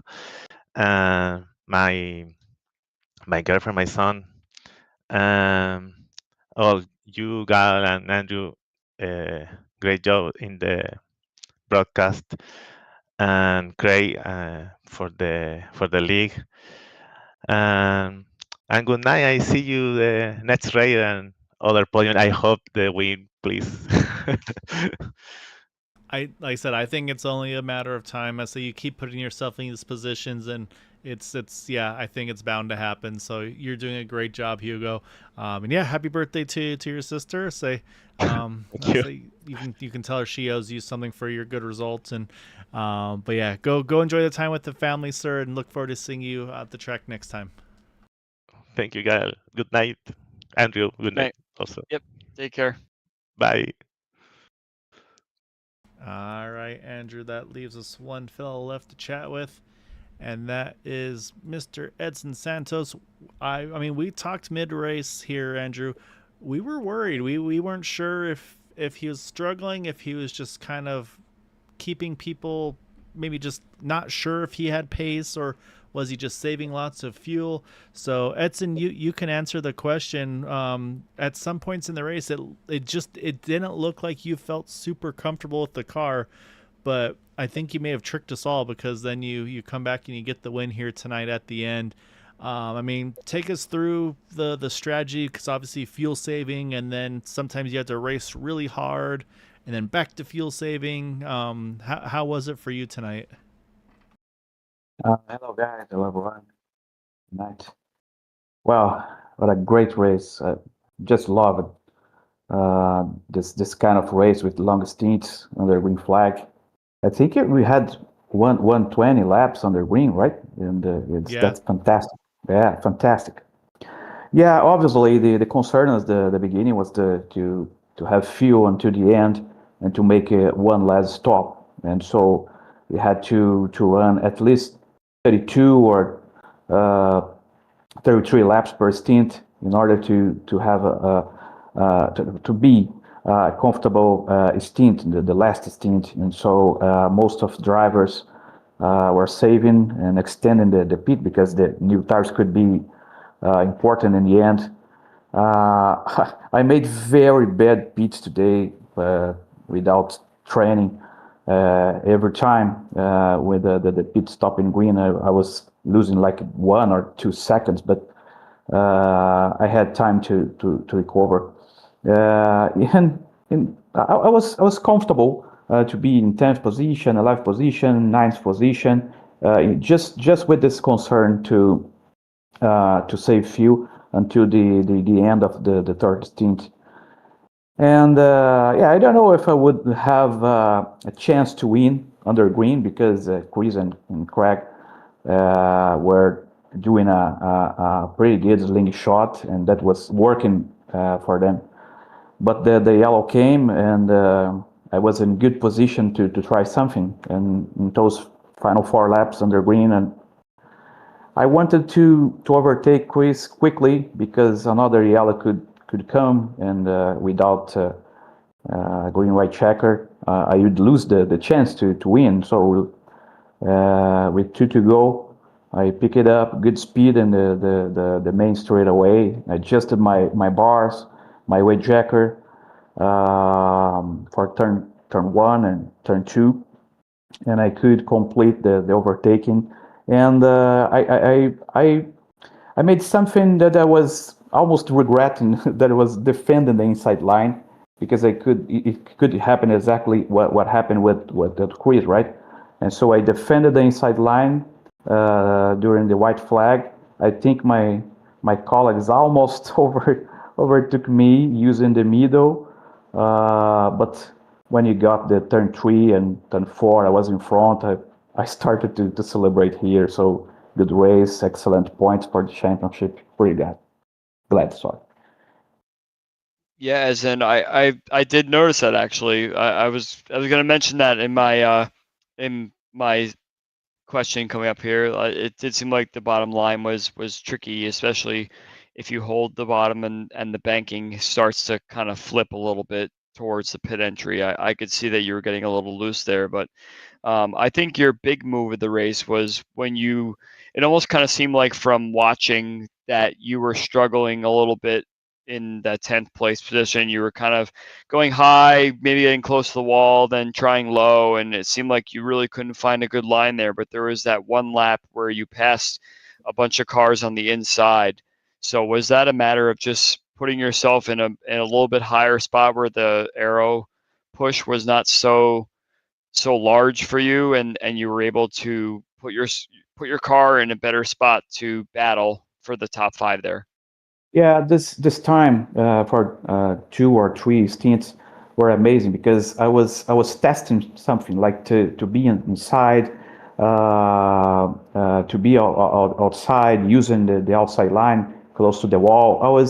I was adjusting my bars and thinking about the final, so I could have a practice during the race. Like, so if I would be in first in the white flag, I can use like a bar and 2 in front, 5 and here, or some weight jacker. I was testing during the race, using this position, 9 position, 10 position, in order to have a clear idea about what I would do in the last laps.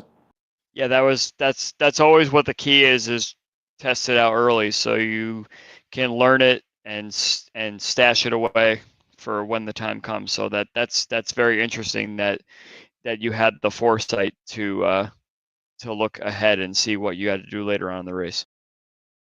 Yeah, what's amazing. I'm pretty glad, as I mentioned, because 2 races ago in Motegi. So I said until now about that race, I deserved that win, but I was thinking something good is gonna be in front. Yeah, no, and I mean that just tells you too, Andrew, and that's like you said, to be learning and adjusting and kind of being ready and practicing to put yourself in those positions because you don't know when you might need to use it. So yeah, it's very, very, very smart strategy there, Edson, to make the right move at the right time. And like you said, and putting yourself and your car in a spot that isn't the most comfortable on that bottom line there here in Michigan. So yeah, like you said, it's a really good job. You did a great job to help your points again. To I say right now, it looks like it's going to be you and Craig fighting it out to the end, of course. So we'll see if anybody else can sneak in there at the last point of it. But it was a great job tonight. Definitely want to give you the floor for any thanks and shout outs for that win tonight. Yeah. I'd like to send hi for all my teammates in Brazil from Linear Energy Racing, and gonna be in the next one to try add some good points for this championship table. Maybe you can have the good chance for this championship in the final. Yeah, Yeah, great job tonight. Go enjoy this one with the teammates and everybody. And yeah, look forward to seeing you here on track in 2 weeks' time. And keep going after that battle. Let's say it'll be fun to see. I believe Loudon, if I heard correctly. So, yeah, I'll say it'll be fun to see what you have. And actually the bigger story tonight, Andrew, you got the pole and you won the race. So maybe the curse is broken. Broke the streak. So, yeah, now you can start up front again. So who can broke this thing like this stuff? Those how Poli and win. Yeah. Well, I That's was a good worried, idea. especially when you started from pole and then you were stuck in 10th place. I was wondering and struggling. It seemed like from our view. So that it definitely is an interesting twist based on what we see. Broke this thing. So thank you very much, guys. Congrats again, Edson. Go enjoy this one, sir. Thank you. See you guys. Take care. All right, Andrew, that is our race winner. And yeah, and I'm looking at his stats as well. And so, yeah, this is his first win from starting on pole position. I say because his previous pole, he finished, or yeah, the most recent pole at Motegi, he finished second. Like he said, that was one he feels like he should have won. I think, if I remember, it was a miscue on pit road. And then his other pole, Chicagoland, where he finished 24th. So we talk about drop weeks. That's obviously one of them. But I gotta go. I'm looking at the run he's been on. August 19th at Auto Club was 5th, and then 1st, 2nd, 2nd, 1st. So he has been on a tear, getting back up into the right up into the championship battle with Craig. And then saying, looking at the points, it's the same thing. It's been going back and forth between the two of them. Where after Motegi, so I'm get my points back over here.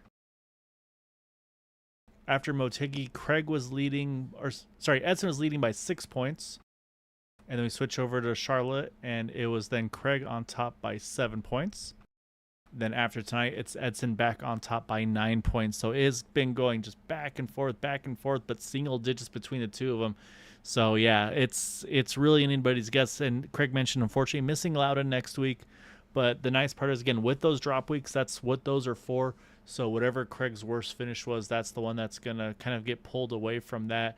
And I'm looking at Craig's stats, and I think his worst finish, if I'm seeing this right, was at Motegi, and that was a 9th place position. So that's pretty wild. So what'll happen is, at this point, his 9th and then this missed race would be his drop weeks, if I'm not mistaken. So it's going to be fun to see, and I believe the finale at Indy coming up in a few weeks' time as well. It's a double points event, so we don't know. It's going to be a lot of fun. So, Andrew, as always, sir, always appreciate you joining me in these. It's a lot of fun. I know the next one, if it is indeed loud, I know that's one that you definitely. I remember watching you broadcasting you race there, and just the pace you had. So I'll be definitely be leaning on your insight for what's the way to get around there quickly in a couple weeks time. The short tracks are always fun to drive from me.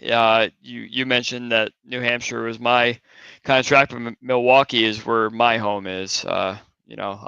It's pretty similar. There are some slight differences based on what line you're trying to take through the corners there between the two tracks, but flat tracks are definitely where it's at for me in this car. So yeah, I'm definitely excited to watch that one and call and see how the drivers are faring through the corners there. And it'll be interesting to see which of these drivers step up to the plate, and maybe we can even get another player into the mix for later on in the season. Yeah, no, it's like I said, I mean, Hugo's been on a tear. Matt's gonna want to bounce back big from the just how tonight went. So yeah, it's gonna be a lot of fun to see. And yeah, there might be someone who's just nails the combo, because it's gonna be one of those races where you got to find the right bars, the right weight checker that makes you the most comfortable. And sometimes it may not be the fastest setup, but it's the one that you can run consistently. So it'll be fun to see there. So as always, sir, pleasure doing these with you. Matt, appreciate you popping in the chat at the beginning. Sorry the race didn't go to plan, but great job this evening. Rachel, again, just so fun seeing you on here. Again, super excited for you and the family. And then Shane rooting on Hugo, and yeah, we love Hugo up here as well. So Yeah, thank you all so much for watching and supporting us here at Green White Checker TV.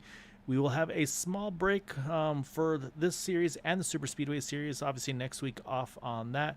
And then we will be off Friday and Sunday as well before the last 2 races of the Super Speedway Championships. But we will be back again, not this Friday, but next Friday for the first of the 2 Talladega races. So as always, until next time, take care, stay safe, have a good night.